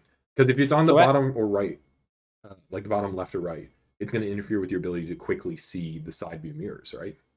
I don't right. drive, so I don't have a good idea of where the field of vision of everything is, but I assume those are roughly there from where you're looking. Yeah, I mean, so that's a good question, and that honestly depends on the field of view of the glasses. Um, but another thing to keep in mind, one of the benefits of AR is that it's at least current AR is that it's see-through. So you can just by like changing the focus of your eyes, I can look if I have some Hmm. model here in front of me, I can look at it, and then just by looking behind it, I can see what's behind it. And that's not to say that that's perfect because, like you said, it still might. Let's say something quickly moves by your side view mirror, you might miss it because it's kind of blurred out or occluded by this thing, even if it's partially transparent. So it's not perfect, but it depends. If you're able to like keep it above and just by Oh, I like see. So glancing up for quickly, in this case, you're not imagining it's like a picture-in-picture thing. You've placed the GPS somewhere and it doesn't move. that if the device supports 3DOF or some version, some tracking 3DOF, 6DOF, then yes, you can put it so that Okay, it's like kind of in front of your steering wheel, so that you just glance down. that makes sense. If it's something where it's headlocked, then it becomes a little bit more of Yeah, like because I was imagining a little bit more headlocked, difficult. and I Yeah. was like, I don't know where you put that conveniently. So headlocked devices are actually interesting. One of the devices that I tried about a month ago, it had 6DOF tracking, but you had to use it with a phone. I was using it with a laptop, which surprisingly it didn't support 6DOF for that. So it was everything was headlocked. So it basically you plug it in, it just creates an extra monitor, Hmm. and then it just renders it on the glasses. And it had a good field of view, but it was too much, basically to the point where if I wanted to read something at the edge, how I would normally do it if it was a physical monitor is I'd turn my head a little bit because it's not super comfortable to like Right, keep look your at the eyes very at. corner of your eye. Yeah, Yeah, yeah, yeah. Like when you actually use your eyes, you keep them in a pretty narrow range. If it's beyond that, you turn your head a little bit. And so if there's UI like what you're talking about where it's headlocked, for it to be comfortable, you kind of need to keep it in a pretty small, even if yeah, the display itself can render further, it's not comfortable for people to like be looking around a ton with their eyes. yeah. It's actually one of the most fascinating parts about working on the HoloLens was that you kind of got to learn a lot about how people do things like with their eyes, with their hands, Mhm. just how it's pretty fascinating because it's very unexpected when you join a big tech company and now all of a sudden you're learning about eye saccades and things like that. Yeah, I mean, I think it like stuff like this does uh, produce a lot of problems to solve. I mean, we've talked for an hour and 15 minutes. We haven't really talked about XR and AR that much. We've talked about the future of like Hmm. the That's problems that it true. will create and stuff. And so like the idea of solving the keyboard problem with a headset like this is a very fascinating problem. It's very interesting to talk about for like extended periods of time and like deal with, but it also like there's a lot in that. And yeah, I guess the eye tracking is the same way because like yeah, there's things you have to consider that it's like you can't just have you can't just slap on a bracelet that has two projectors and like project a keyboard or whatever because then your fingers get in the way and then how do you detect the upper keys versus the lower keys and stuff like that. And like the eye tracking is the same problem. It's like if it's headlocked, where do you put things? If it's field of motion, like what's the limit on that? And like how do you make sure people aren't putting it in a place that is dangerous? Yep. unless the glasses are like detecting a car dashboard and it's like, well, you can't put it in the windshield, idiot. Fucking get it back down there. Yeah. Um, Yeah, I mean, you're right, but and maybe I'm being too optimistic, and sometimes it's hard to think this way, but instead of I try not to look at these problems as, "Oh, no, these are problems, it's never gonna work," but as opportunities for, like, some type of innovation yeah, that I'm not saying it'll never work. I'm just saying like if I was on a team like this would be the stuff that I was like, we need to solve this because otherwise someone will die being an idiot. Because I just generally assume most people are going to be idiots with most things. yeah, I mean, I think that's a pretty common trade-off. Ah, it's a trade-off that you have to make. I don't know that you need to I mean, it's a debate. It's like the I don't know, let's say the Google Maps team. Like, should we release this app because people are most likely to use this while they're driving? This might cause accidents. Does that mean it shouldn't be released, or is the value that it provides to society worth it type of thing, you know? Like, there's inevitably people who are using Google Maps who have gotten in accidents because they were using Google Maps. Yeah, I'm not saying the Should map you be product guilty? shouldn't be used. I'm just saying like ideally in a world where these glasses are adopted and like they're being used for navigational purposes, like there has to be some sort of identification for when somebody's using it while driving to prevent the other things from happening that aren't isn't just an opt-in I'm driving because otherwise people just won't opt in. Then you'll get tutorials of people that are like, welcome to my car. Here's where I set up everything. This is where I put my GPS. This is where I put my Instagram. This is where I put my text. So I'm like always in the know while I'm driving. It's like, oh, that's a fucking nightmare. Yeah. Well, once cars start driving themselves, it's not going to be as big of a deal. Yeah, if that ever gets adopted as well, that's a whole other can of worms. That's another one of those things where I feel like pretty strongly that it will mostly be fully adopted. I'm heavily in favor of it. I'm not optimistic about the adoption of it It's one of those things that in my mind is like it's going to happen. It's just a matter of when. because I would love the full adoption of self-driving cars to the point that I don't even need a license to do it because like I don't care to drive, but it would be nice to be able to get into a car and go places sometimes. Yep. But I don't want to learn to drive and get a car and like Yep. that's all a whole lot of extra shit. But like there are times when it's like, oh, I'm gonna go visit my family for a couple weeks. I don't really have anything to do for the next day or whatever. It'd be cheaper for me to drive across the country rather than fly. But I'm Hmm. not going to get my license, rent a car, and do that. But Yeah. if it's like fully self driving and I can just dick around on my laptop, watch movies and stuff while it drives, Or on like your glasses. or on my glasses, yeah, Yeah. like I would do that. No. Right. But also pulling it back to what you said earlier about, full adoption, I think even once cars you can buy fully autonomous cars for the same price as manual cars that you actually drive. I think there are always going to be people who want to drive. It's just like now, people still buy. My first car was a stick shift. Mhm. No need for it to be a stick shift. Automatics are way more convenient, but Oh, there are people who like that. I There are want people I want full adoption of self-driving cars. I want no manual driving on the road because otherwise, like you lose out on the efficiency and stuff of that would be the self-driving cars. safest. Yeah. Actually, I remember reading, or I think listening to an interview. I don't remember who it was. Back when I was in school, where they said it, right now, what the when if every car was fully autonomous, it would be easy because you can make them talk to each other. You can make everything. It's the point we're at now where there are some that are fully that or like we want some to be fully autonomous, but there's still humans. Mhm. Humans are going to make human errors and do human things, be aggressive assholes, have road rage, all these other things. Where like that in between period where you're trying to make these autonomous cars as safe or safer than humans while still having humans in the loop is the difficult part. Even if you get to 90% self-driving cars, 10% manual driven cars, it doesn't matter. Like the efficiency and safety you get is going to be overrun by that 10%. Hmm.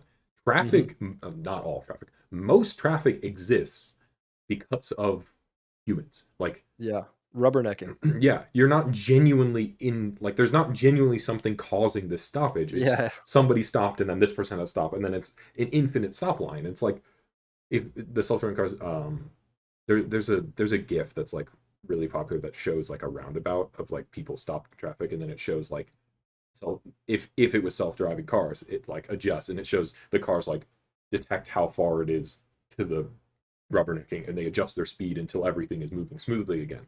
And Mm-hmm. in cases where that happened, which it should never happen if everyone is self-driving, but if it did happen, it would just be like the car would just detect and do the math and then adjust, and then everyone would just be smoothly flowing traffic. And as a result, Well, you can have faster speeds as well. yeah. Well, also I mean, I don't know. I've been in plenty of traffic jams where I get to the end of the jam. There's nothing there. There's just an accident on the side of the road, Yeah, because everyone slows down and to look at the everyone accident. slows down to look. And Yeah, so, if people can look without slowing down because the car's just driving itself, then you get rid of all of those. yeah, yeah. It would make things so much faster, Hmm. obscenely. But also like just make more trains too. That also makes long travel faster and better. Like, Yeah. or like consistent travel at least. Like I'd love it if there was a train from where I am to back home to Ohio. Even if it took a day, I'd probably take that train a lot of the time I had There to go. probably is. It's not a consistent train. I've looked. It's like it would be several trains, I believe. Yeah. Well, I mean, the US is a pretty big place. Yeah, yeah, it You is. have you're basically going from one end of the country to, I mean, not quite the other end, but it's a big, there's a lot of miles But between even I those go two. from like Ohio to Toronto a lot, and like the most convenient way for me to do that is to like get on a bus to Buffalo, take a or no, Walk take across the take a border. take a train to Buffalo, and then yeah, walk across the border, and then take a bus or something like that. And like it's like that's not great. I'd love a more efficient route. Like Yeah. but we I hate mean, unfortunately, trains. driving is like the most convenient Yeah. because also you don't have to wait on times Mhm. and this you can just go whenever you want. But like the shit that happens a lot, it would have been nice if the U.S. didn't hate trains so much 100 years ago, and they looked Mhm. at like where a lot of driving was going to happen or is happening, and they were like, hey, what if we put a train there? Yeah, I mean, I think it's an interesting. I don't I like you're kind of personifying it that in that way. I think it's just like a nature of how like the because if you look at Europe has like a pretty solid train system in general, but also their like street layouts are sort of nightmarish because the cities are old and they've been built up just like thrown together as they needed more buildings and streets. US and some of the newer cities or like the ones in the Midwest, like they have very grid like structures. They have roundabouts, like they can Yeah, only do roundabouts because there's enough space. But that's that's the nice for space. cars, but it's nicer to be a person in Europe. Like I went to Chicago a few weekends ago, and it's like we were on like Lakeshore Drive, which famously is like this huge ass expanse of highway right on the water. And like, sure, there are convenient ways to get across. There's like a tunnel under it to get across, but it's also just like I love that there's 12 lanes of traffic between me and where I need to get. Hmm. I remember I went on a work trip to Virginia. I got to my hotel very late. It was like 11 or something like that. And the only food around was across the street. There was like a Wendy's and a Taco Bell. And so I wanted to walk to there to get food. There are no sidewalks. It was like a 10-lane road, like not a highway, just a road that was Yeah. 10 lanes because you're in Virginia. There's so much fucking land, but no sidewalks. So I had to like sprint across no crosswalks. There was no button I could press to get the lane. I just had to sprint across the 10-lane road to get to Wendy's. And that's because the US is freaking huge. And so, who's going to walk in the middle of this, random place in Virginia? Yeah. But I don't stuff like that is why I have a pessimistic view of like the adoption of like XR and stuff like that is because like we consistently solve problems in the worst way. like like sure, it's great for getting around in a car, but like in a city where you just exist as a person, it makes it inconvenient to be a person. But yet it still happened in both ways, in Europe and the States. You know what I mean? So like whether it's the best or the worst, like not the solutions that we end up picking to solve problems, when I say we, I mean like society, aren't the best, and I agree with that. But I don't know, sometimes they just happen. And so even if the glasses aren't perfect and whatever, the keyboard isn't perfect, the like virtual keyboard thing, whatever the solution for keyboards with glasses ends up being, even if it's not perfect, If it's good enough, I don't know. Good I enough. I just think at this rate I'm inevitably going to be killed by somebody else's fault. Like I'm going to be hit by a car of some dickhead looking at his glasses, or catch a super virus from people who overtreat minor illnesses. Yeah. I mean, there's if you're just saying AR glasses won't work because there's a lot of problems in the world. I think it is a cool product, and I think there are a lot of use cases. I think full adoption is miles away, but also there are a lot of safety concerns of just I just don't trust people as a bottom line. Like the thought of the glasses being incentivized as a driving product terrifies me. Because like I don't phones know that I've aren't in seen. well, because you mentioned like the like the Maps app Yeah, the being added partnership. I, to I the forget. I don't know if it was Hololens or someone else, but like yeah. like that I don't love. Like the Maps app on phones is already bad enough, but it is like a it's a nigh on necessity. Like being able to get around in the minutia of a place you don't know is nice. Like previously people were printing off MapQuest or whatever, like flipping through pages while driving, which Yeah. obviously isn't safe. And like sure there were GPS things, but like everybody didn't own one of those. And by that point, obviously smartphones were taking off, and it's like, okay, this makes more sense than just asking everybody to buy a GPS device to stick in their car. The thought of incentivizing this thing that is on your face and could cause further distractions, I think is just terrifying. Yeah, I mean, I don't know. I guess I'm not as scared by it as you seem to be. Mhm. Like I think And this is coming they're from someone who going. doesn't drive. Like, I'm not going to be in active danger. Like, I'm not very often in a car that I need to worry about someone side swiping because they're looking at something on their glass phone.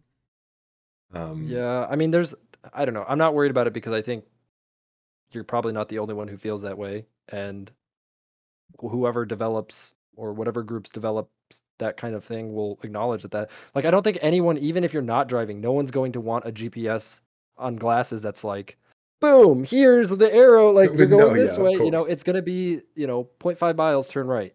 I'm This not. is the I'm not road concerned name. about the GPS part specifically. I think the GPS part, in an ideal world, is good because it does prevent less looking away. Um, my concern is that the other apps being at like more readily accessible. There's so many ways that you can detect whether someone's driving or in a car, um, and you can, you know, have But a bunch of state. yeah, Sorry, go. but you get to the other token then where like as a passenger in the car, your glasses are now worthless. But if you're this scared about it, maybe the move is, so what? Our glasses don't work if you even if you're in a passenger of a car as a even if you're a passenger in a car, but at least the driver's not going to have this issue either.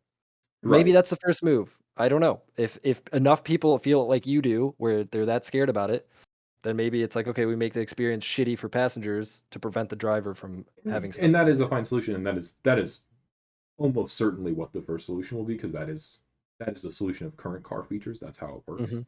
Um, but that is another thorn in the side of adoption widespread because then as a passenger in the car, you're not going to bring your glasses because why would you? Or Yeah, like you'll bring I them, mean, but you wouldn't wear them. I don't see that being the solution. I honestly think my my honest reaction is just it's fine. It'll be fine. Just let people cause accidents because they're Yeah, glasses. no, not like it, but you're putting it when you put words in my mouth like that, it sounds bad, but it's the same as like But that's what you're saying. I don't think phones shouldn't work in cars because people can text and drive. Like people are going to do bad I things. think every app on the phone except for the GPS shouldn't work in the car while in I motion. disagree with that. And for the most part, like, it causes accidents and I don't know, you're So never going to make 100% safe world. why should other apps work while in motion as the driver? But how do you know I'm the driver? No, I know, but that's what I'm saying. Like I'm saying in an ideal world, the GPS is the only app that should work for a driver. Mm, let's see. Change my music a lot when I'm at stoplights. Yeah, but there's like Now buttons. I have it on my car. Yeah, But I you can't just like attach it to your search. car. Actually, I can also search now through my car, but before when I couldn't, you know. If I wanted to play a new song on Spotify, I was a stoplight. I don't see There's anything also wrong with vocal commands. Like your phone should have built-in vocal commands for Spotify controls. maybe. I hate using the vocal command on the phone. I feel like for having been out for like however long the assistants have been out, 5 years or something, I find them so terrible. I used to use vocal commands on my stream when I did stuff. Because I'd be like playing a game and like listening to Spotify, and that way I could just like tell my bot to switch the song. I had a Python bot that was hooked up to my Spotify and everything, and then I could just like I wouldn't have to pull up Spotify and fuck with all that shit. I'd just be like, Yeah. oh, which song? It's nice when it works. Like one of my qualms, I got a new phone recently. I'll tell it, hey, set a timer for 10 minutes, and it sets the timer in the app and then doesn't start it. So I had to open my phone, go to the app, and press start. It's like, thank you for doing nothing for me. That's weird. Just like, I don't know, I find them very buggy. Yeah. Yeah, I don't know. I think there are safety concerns, and like, yeah, it's not massively less safe than our current technology. I think it is less safe because it is again directly in front of you, and I think it will cause more people to stray. Um, But yeah, it's not exactly an easily solvable problem at the moment. So I'm not saying the technology shouldn't be allowed. I just think incentivizing it with putting the apps on the glasses is You could also just, tell police pull over everyone driving with glasses. and then the Give people that them are a ticket. just using for GPS are like, well, what the fuck? Why'd you put this on my glasses? Or no, even just people who have regular glasses. We Uh, just need to check. Are those smart glasses? yeah, yeah. Yeah. It's not easily solved, but it also needs to be solved eventually. The more the more widespread adoption is, the more you need to be concerned about something like this. Yeah. I mean, I do agree. Like, I hear you on the fear of there are going to be people who are dumb and do the wrong things, but I also think, like, there are also, I don't know. I think a lot of people are okay. Yes, but yes, the average person is okay, but also people are terrible at self-diagnosing in anything. Like every drunk driver isn't a terrible person that is flying in the face of the safety of everyone. In some Mhm. cases, it's just people are bad at self-diagnosing that they are inebriated, like even a little bit, and they just think like, oh, I only had one drink, I'll be fine, or whatever. Like no matter the strength of the drink, or I had 2 beers or whatever. And Yeah. it's like, I don't feel anything. It's like you think you don't feel anything. That doesn't necessarily mean the same thing. And it's the same thing with phones. It's like, oh, I'm not distracted by my phone. But your brain doesn't like consciously keep track of how much you're looking at your phone. Like it's not like No, that's you true. keep a catalog of like, yeah, I looked at it for 30 seconds just now. It's like, yeah, there was no time. Yeah. I mean, that's a good argument for it. I agree that this is, some something should be done in this scenario. I don't know what it looks like. I'm Yeah. not concerned that this will prevent I think this is like a specific scenario. I don't think this will block No, I don't think adapting it'll to wearing block glasses. adoption, but I think it's an early problem that will arise.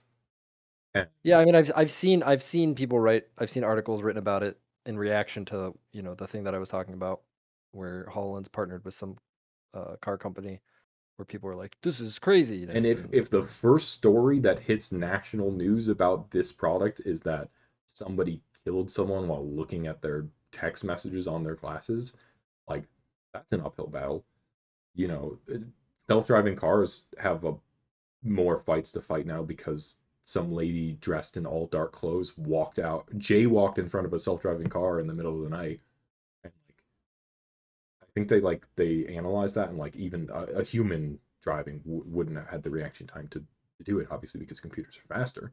Um, and it's just like this is the thing that gets brought up with self-driving cars all the time. It's like, oh yeah, but what about that lady that got killed? It's like, well, yeah, I mean, there's going to be ups and downs, but I think if the technology is useful enough, it's same with like basically any new technology is going to have those issues. I think now people react more because there's sensational headlines that make one thing, like this lady getting hit. Like, how many people get hit every day by human drivers? yeah, But it's like when there's something interesting that's going to get clicks, it's going to get blown up. But like planes, how many plane crashes were there early on when planes were like a brand new technology but now they're so useful that, Right, but people don't care about the stuff they're used to. If these glasses come out and they're being used while people are driving, like right. So there's going to be uphill battles. There are going to be people who kill other people because they had glasses on their face and they got distracted. It's just like an unfortunate fact of life and statistics. But I think if it's useful enough, it's not going to just block it entirely. no, again, I don't think it will walk mentality. My argument is simply that there will be more because of the glasses than cell phones. Like, or more than Maybe, it would have been in the case of just cell phones, not specifically the glasses will have more than cell phones. maybe. I don't know. Because I think it's easier to get distracted by something when it's right in front of you.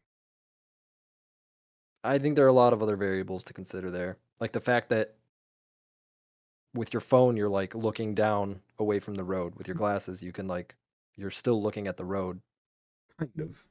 kind of. If it's Which not is still better, if which it's is objectively if in it's my not opinion better. headlocked, it's the same situation. Because you just If it's put it in not the headlocked? yeah. If it's like so it's not locked in your field of view and you can put it somewhere in the car. People would just put it wherever they used to put their phones and it would be the Right. same situation, but with the added distraction of now your alerts can just go right in front of your face. Yeah. I don't know. I'm not confident that it would be worse than cell phones. I think there's majority of people don't, I hope, I think, don't like I don't know. I don't know. This is a tough question. I don't know the answer to it. Next question, please. I'm just like I don't know. I think it's important to consider these things. I don't think they should block the adoption of it, but there needs to be measures put in place for things like this, and not just opt-in systems. I think the opt-in system for phones is bullshit too. I also think that's dumb, I don't agree with that. but it causes accidents because people are stupid. Yeah, I still think that's life in my opinion. Like they're always they're I you think get nothing for free. Like I think they're going to be right, but there's downsides to everything. I would say Nothing's that's perfect. life if these people were getting themselves killed doing a dumb thing. It's that they get other people killed where I have issue with it. I think if you blocked everything that ended up killing people who were not involved in the thing, then you would have like no, you would have nothing. You I'm wouldn't nothing would get built. I'm not Nothing would proposing get built, nothing would be 100% blocking. created. Again, I'm not saying the product should be blocked. I'm saying even with the issue of phones, we should have come up with a better solution than opt-in driving.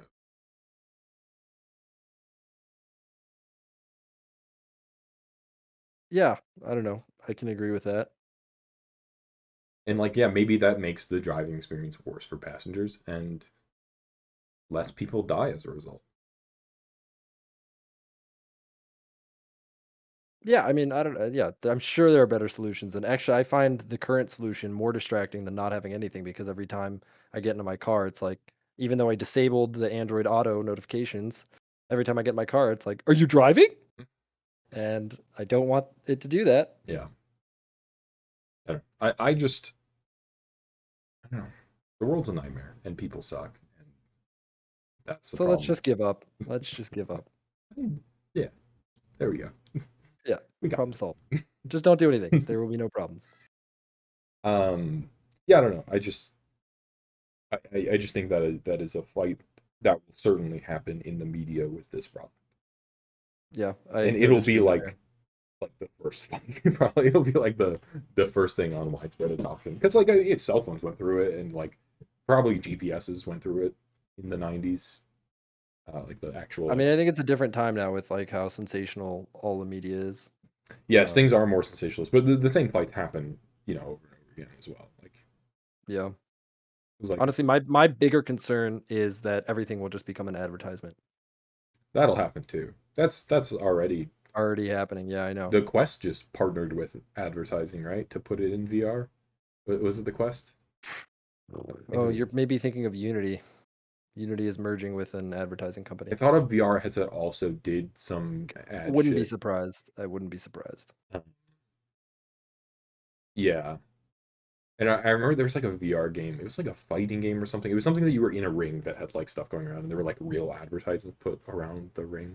That's actually I find that as a pretty well done I don't, way yeah, of I don't think advertising. that's terrible, but like the stuff of like, I'm not saying ads shouldn't be put into games at all. If it's done fine, that's fine.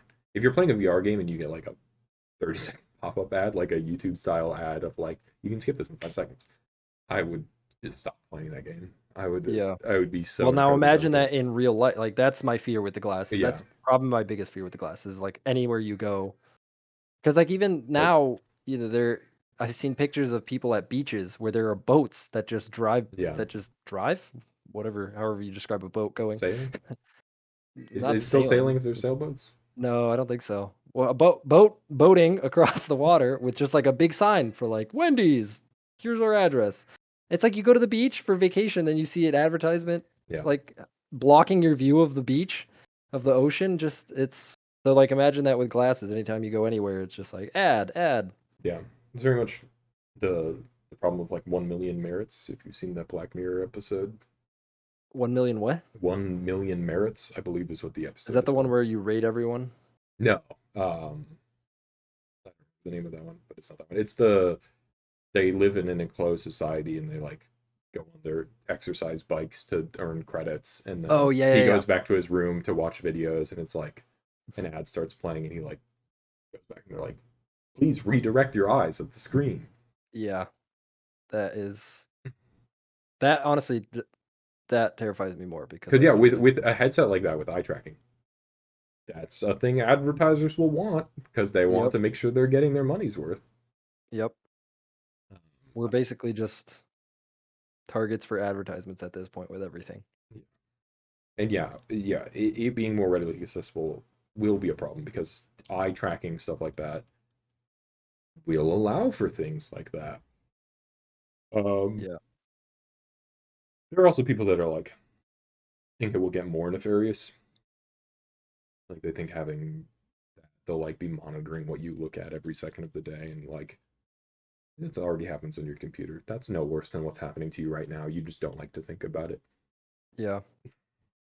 No, I mean it is a pretty terrifying thing and I don't know, I hope that's one thing where I think regulations are, I'm generally, as you know, a fan of minimal government intervention and stuff, but that is one where I think ironically because the government is just as guilty of it as companies are, um, you know, should like there needs to be clear boundaries there.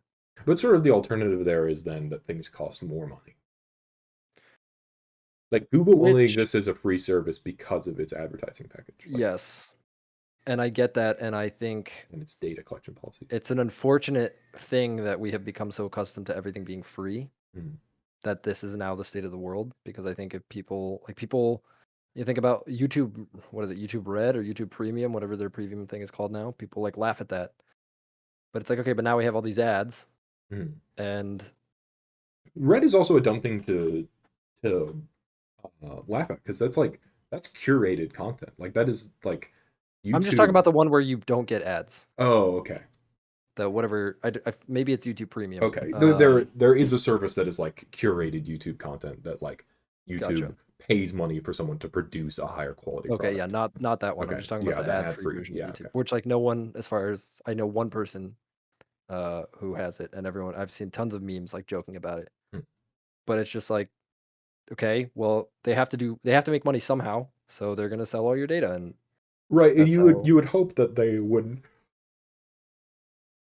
do it for this product that costs multiple hundreds of dollars. But if it is so ingrained in people's lives, and you buy like you only buy one, they are gonna want to make more money. And Yeah. yeah, that sucks. Like, cause like yeah, with a headset, it's like I paid multiple hundreds of dollars for this. Why are you trying to put an ad in front of me? Hmm. Mm, Well, think about Samsung. I think they reversed this as of like late last year, so they removed it. But for a while, Samsung had ads in. I don't know if it was actually in their OS, but it was like in the apps that come with the OS. So like, which you can't uninstall. So like in their alarm app, in their like the apps that come on your phone that you just paid like $1,000 for this phone, and now you're getting ads in the like. How ridiculous is that? yeah, Yeah, it's definitely a.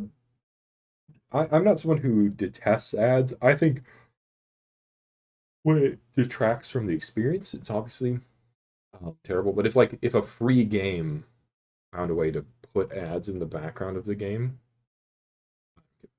or even I've had paid games that I'm playing through a game called Prototype right now. Uh, I played it years ago. It was a PS3 game, um, and I'm playing it now again for full completion. And like at one point, it's a game where you have superpowers and you're running around a city. And like at one point, I run past in this city there is a billboard, and the billboard is GameStop. And presumably GameStop gave them money to put that in there. But it's like it's a billboard in a city. Even though I paid for this game, that's fine. Get your bread. If it gave you money to make a better product, and I'm just seeing a billboard, yeah, Yeah. whatever. I was gonna see a billboard no matter what. It was just gonna have an imaginary product. If it funds the devs to do a thing, yeah, fuck it. Um, Yep. I'm fine with that. It's the detracting stuff. So like, Yeah. yeah, in apps it's pretty bad because it's like your home row is normally in like, or your back forward home button is like always in the same place, and then like an ad like pushes in the view, and like you're like, oh, I clicked this shit. Fuck. Yeah. Yeah, I agree. Done well, ads can be fine. I think it's not always easy to do that. Um, Actually, interestingly enough, I think I mentioned this. I At some point I watched a couple of K dramas, or I was watching K dramas, Yeah, you mentioned. and they like I don't know if you ever watch them, but Subway's like in every K drama. Like they have a huge marketing campaign in K Hmm. dramas. So like a lot of plot, like a lot of scenes take place in Subway where they're eating Subway, Yeah. which is like funny, but honestly it's not, and you notice it to the point, so maybe you could argue that it is like somewhat distracting. But it doesn't like take away from the plot. Like they were gonna do it in some restaurant presumably anyway. Hmm. So it's like whether it's a Subway or some unnamed location, like I don't really care. At Yeah, least it's not blocking me for like 30 seconds where I have to sit and stare at this like totally unrelated thing. it becomes a thing when it happens all the time. And comedy shows do this to comedic effect. And actually, Subway is usually the example. I think both Chuck and Community had multi-season advertising deals with Subway. So there was like a lot of Subway product placement, Really? but it was always like played to a joke. So like in Chuck, it was like um, he worked at a essentially like a Best Buy analog, um, and his manager just really loves Subway. So when he'd go into his manager's office for something that the plot demanded, his manager would be like eating a Subway sandwich or have a Subway soda cup on the That's pretty counter. funny. And like in Community, they got like they had again a multi thing advertising deal, and like in universe, the college got a grant from Subway to put a Subway restaurant in their store and have like some sort of Subway course or something. And like one of the characters starts working at the Subway on campus. And like, so like the Subway's always in front of you and it's not super detracting. And also they're like riffing on it. And like, Yeah. they're doing the very, like, at this point, the joke of the old advertising style has become played out as well. But like, how the old advertising style would be like very blatant in your face, like they're trying to be subtle and they just like somebody just turns a can right in front of the camera. It's like that's not subtle. And then comedy Yeah. shows would spoof on that to be like very glaringly trying to be subtle. And now it's happened so much that that is also no longer funny. Yeah. Um, and you just go down a chain of that. But yeah, I think there are ways to do it well. And I understand the desire to get more money out of your product, I guess. But there are definitely ways it's going to be done to the detriment. Um, Like, it would Yeah. be very annoying if there are in cities like these. Um, 'Cause, like one way you could do is like have displays in cities that react to the glasses and allow you to use that to look for stuff. So for one person looking at it, it's a map. For one person, it's a list of restaurants nearby. Like airports have this thing. Like they have a screen where you can flip through and look for a Mhm. terminal map, restaurants, where bathrooms are and stuff. It could be that, but it's just a blank display until you look at it with your glasses and you flip through whatever you need. Doesn't even have to be anything physical there. I mean, imagine this is like a situation that I see as like bad. Imagine you're just like walking down the street in a city, and all of a sudden you get like a pop up. You're like, there, McDonald's, Yeah. 30 feet away, or turn right at this next street, and we're at the end. We're on your left. Just like anywhere that you are, like people can pay, because it knows where you are, it knows where you're looking, and things like that. And yeah, stuff like that will almost invariably happen because already apps like that can buy your GPS data, like or like access your GPS data and like figure out how far you are from their product and like Yeah. You get targeted ads for your area based on products that are limited availability or whatever. Yeah, I think that is nigh on an inevitability with a product like this. I don't think you're going to Unf- escape that. I'm sure. Yeah, I agree that there will be that, but I also hope I hold out hope that that's not what it becomes as a rule, if that makes sense. Like I think I don't know, I hope optimistically. Yeah, I wouldn't. I mean, look at web pages now already, and that's At not like least get an ad blocker. yeah. Will you be able to install an ad blocker on your That's the thing. I think humans are pretty innovative creatures. There will be if that becomes enough of a desire, like if that is how annoying it is, there's going to be someone that's a business opportunity, right? yeah Like anything is any problem that people have is a potential business opportunity. So if it's like, hey, this whole thing is just cluttered with ads, someone or some company is going to make a set that where that's their punchline is like, hey, no ads hmm, or brick not brick root your phone, root the glasses, and install this OS, and it doesn't have any ads. yeah. The problem is also there'll still be unavoidable instances because like let's use the McDonald's example. Uh, let's say in the future the only way to order a McDonald's is through the McDonald's app for whatever reason. I mean, that's not an unimaginable future. Yep. Um, we're going that way. So as a result, you have to have the McDonald's app if you want to eat McDonald's ever. And then as a result, McDonald's has access to your glasses and can push notifications because it You can. can disable that. Like there's it's a cat and mouse game. I Yeah, agree that they're going to try. Companies are going to try to yeah, be as in your face as possible. There's going to be people who get annoyed with that and make it as difficult as possible for companies to do that. So yeah, it's a cat and mouse thing. yeah. I mean, I guess you It's will same with be like able web to. pages, there's every place has ads. I install an ad blocker. Now some websites you can't browse if you have an ad blocker, they're like show you a pop-up. They're like, "Hey, please disable your ad blocker in order to view this page." And it's like sometimes if I think it's worth it, I'll disable it, and then I get the annoying ads, and it takes long time to load, and all these other things. So it's a trade-off. Yeah, I think there is a number that McDonald's or something could go to these lens developers and be like, "But this one's unblockable, right? Right. This notification gets through, huh? Yeah, I Say it mean, was an accident." slide a couple, $20 bill on the table. Uh, It was an accident. yeah, I don't know. That was actually an issue with one of the ad blockers. I was reading about which ad blocker to get as like a Chrome extension, and there Just was like get one three different that ones. had I might be screwing up the story, so, look it up if you wanna double check me, but it was something like along those lines where it's like they had been paid to whitelist certain ads or certain websites or whatever. Yeah, that's the thing that happens. Yeah. If a way to make money comes up, someone making a product Someone's gonna that do it. was free will Yeah. be tempted to do a thing. It happened with I don't remember what one of the torrent clients um, was mining Bitcoin with people's processing uh, while they were downloading stuff. Yeah. No, I mean, yeah, you're right. If there's some way to make money, there's going to be people or companies that try to do it, but I also think there are people who are genuine and will fight back on that. Yeah, and they tend to do well in the cutthroat business world. That's not well, no, fiscally, financially, not always, but I mean that's like think about like open source stuff. Mhm. Um, But this comes down to how much user level control you have. yeah. So I mean, yeah, I could see it going both ways. I hope that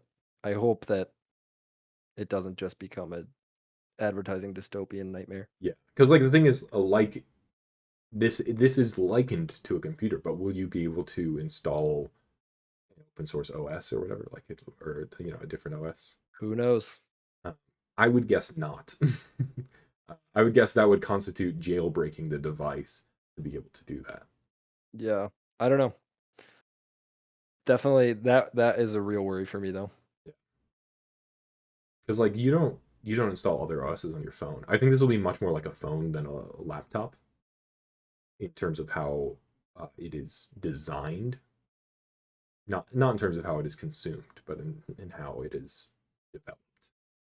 Yeah. But I mean, I think I don't know. Like I see so because it's like a pendulum, right? Like it'll swing one way and then swing the other. And so for a while it's like just at more advertising, more tracking, more this, more that.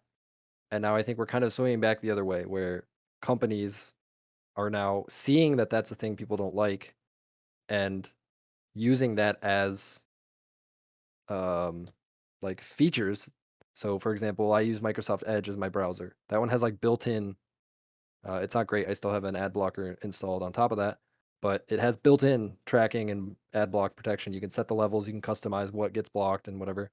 You know, Apple is very strict on what data apps can collect from your phone. Android now has, you know, improved their game on that where like Facebook used to collect everything. You know, if you had the Facebook app installed on your phone, it would everything that was on your phone, they had it, you know. Mm, Now it's less and it's you have to, you know, only while using the app and all this other stuff. So I think not I don't know. Even though it does scare me, I think not all hope is lost. Like I think companies will recognize that, and it's useful when companies like Google's primary ad source or sorry revenue source is ads.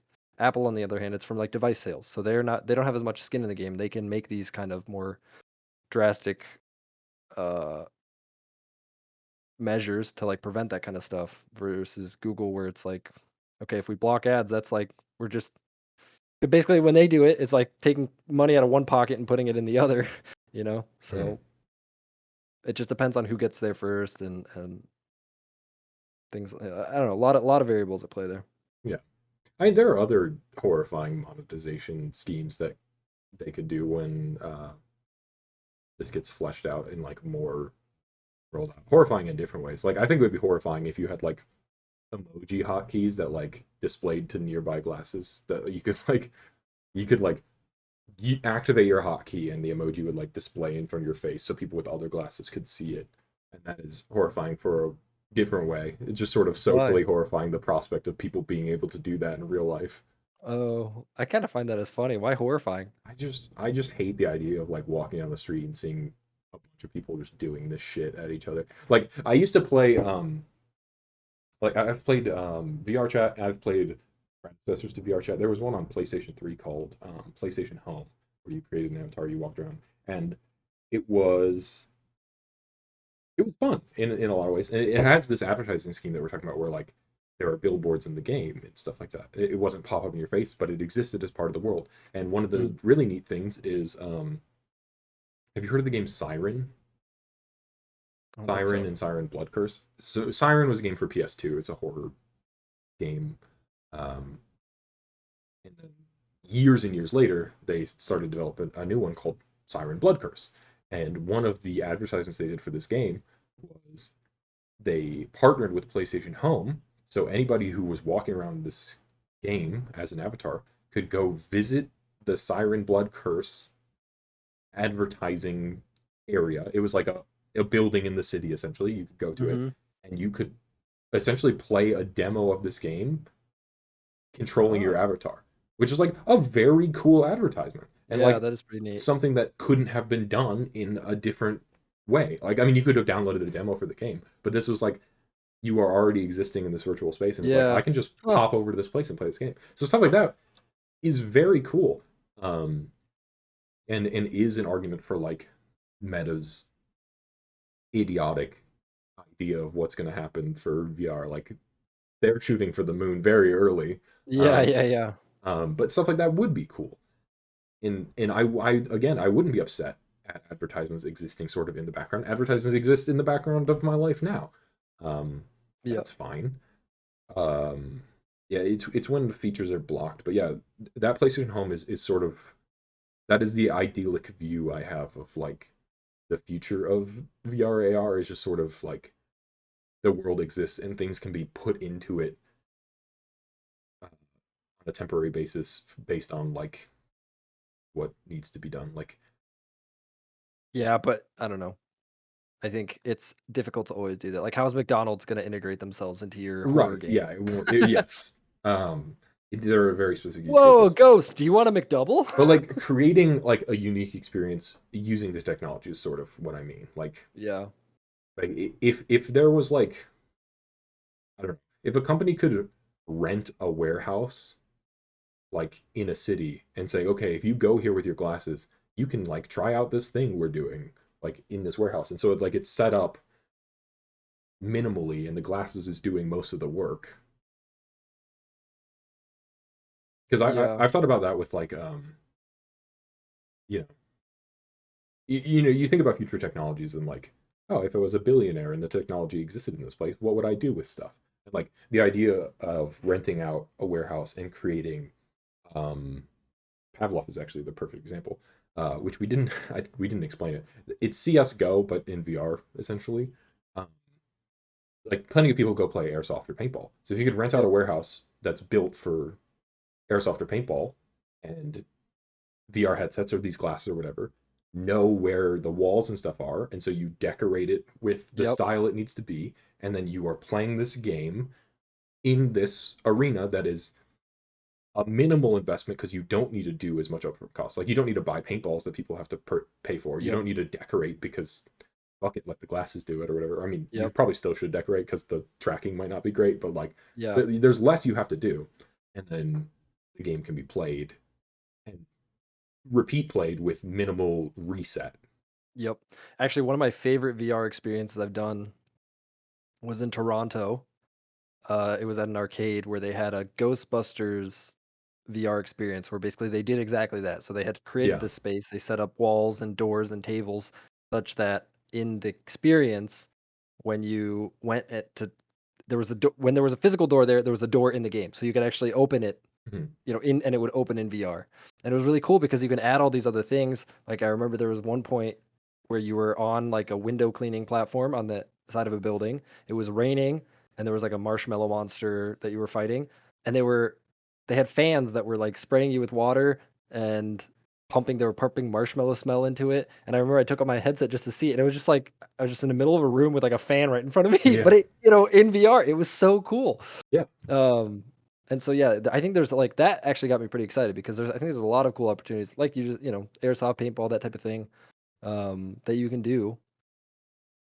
I think those are more kind of gimmicky entertainment Mhm. purposes, but it's still like pretty cool what you can do with those.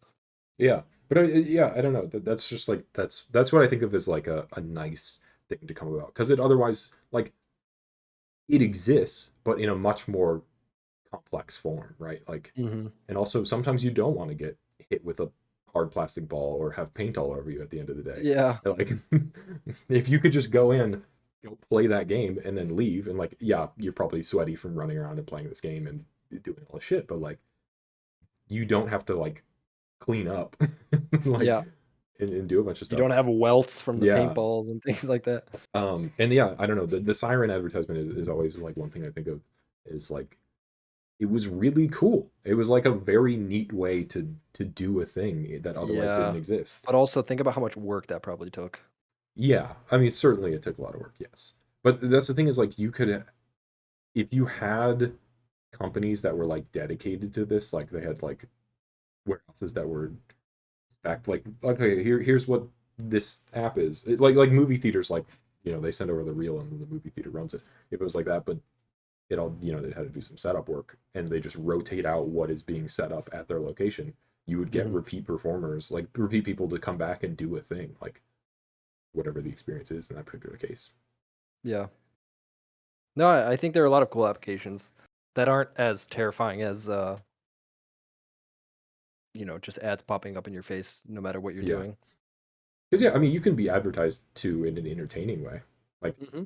if like I rolled up to a city and like that in real life and whoever the dev is for Siren have rented out a warehouse in the city and they're like, if you come in, you can play a demo of our upcoming game. I'd be like, oh shit, this is an advertisement, but it sounds kind of cool. Yeah. And I also think on the flip side, there are situations where even those kind of pop-up things can be useful if done right. Mhm. So like let's say you're walking around a city, you're like, man, I'm really hungry and I need to pee. Like where's some I don't know, quick lunch places. And it's like, oh, there's a Chipotle right over there.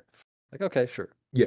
Um, I so I don't know. think I, I th- don't I know. think it's more exciting the idea of experiences that otherwise wouldn't exist. I don't care so much about having the computer at the fingertips if while I was out and about, but if it's like I could go to a warehouse and rent these glasses, like imagine haunted houses, right? Like instead of all this setup for sort of a mediocre haunted house that you're walking around in knee-high fog and someone jumps out of the darkness, it's like you put on these glasses and you're just walking around a warehouse that is minimally set up and has more interesting scares because of the way it's set up. Like, Yeah. Ironically, as I don't know, uh, maybe right word is technologist or someone who's excited about these things. On the other hand, sometimes I am like, this is too much. And I actually, like I mentioned earlier, there's the whole dumb phone movement where now there are companies releasing phones that basically only do calls and right. texts, and people are buying them. And I honestly would consider it if you know but there's situations where like I need the actual smartphone functionality, like Uber, email, stuff like that. But I don't know. Sometimes I'm torn because I'm like, oh, glasses on your face, like that's so useful. Like there's a lot of things that could, a lot of ways that would be useful, but on the other hand, I'm like, is that really a good thing for society? Yeah. Right. Like a dumb version of this product could be used in a lot of different ways. Mhm.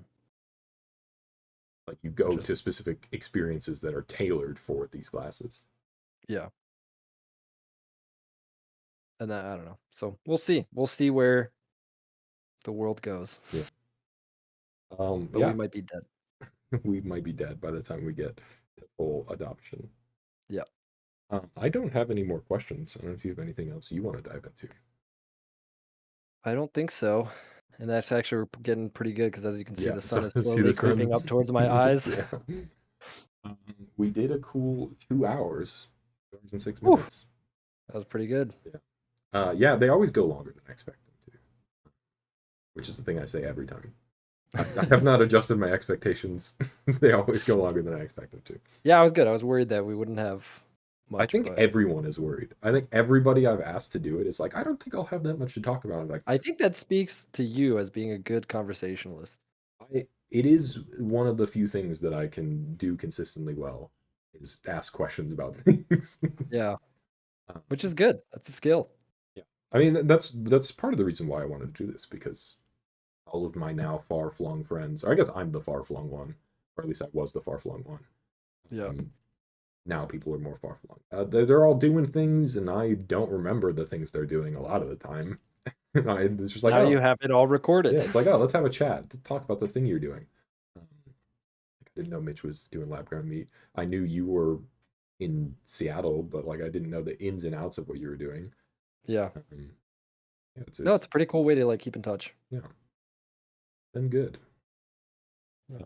But yeah, so I always tell people if they didn't hate the experience, it is set up very much in a way that people can be repeat guests down the line, not immediately after, Hmm. obviously, but like in a few episodes time. And you don't have to. It doesn't have to be something in your field. Like obviously, this is something you've done professionally.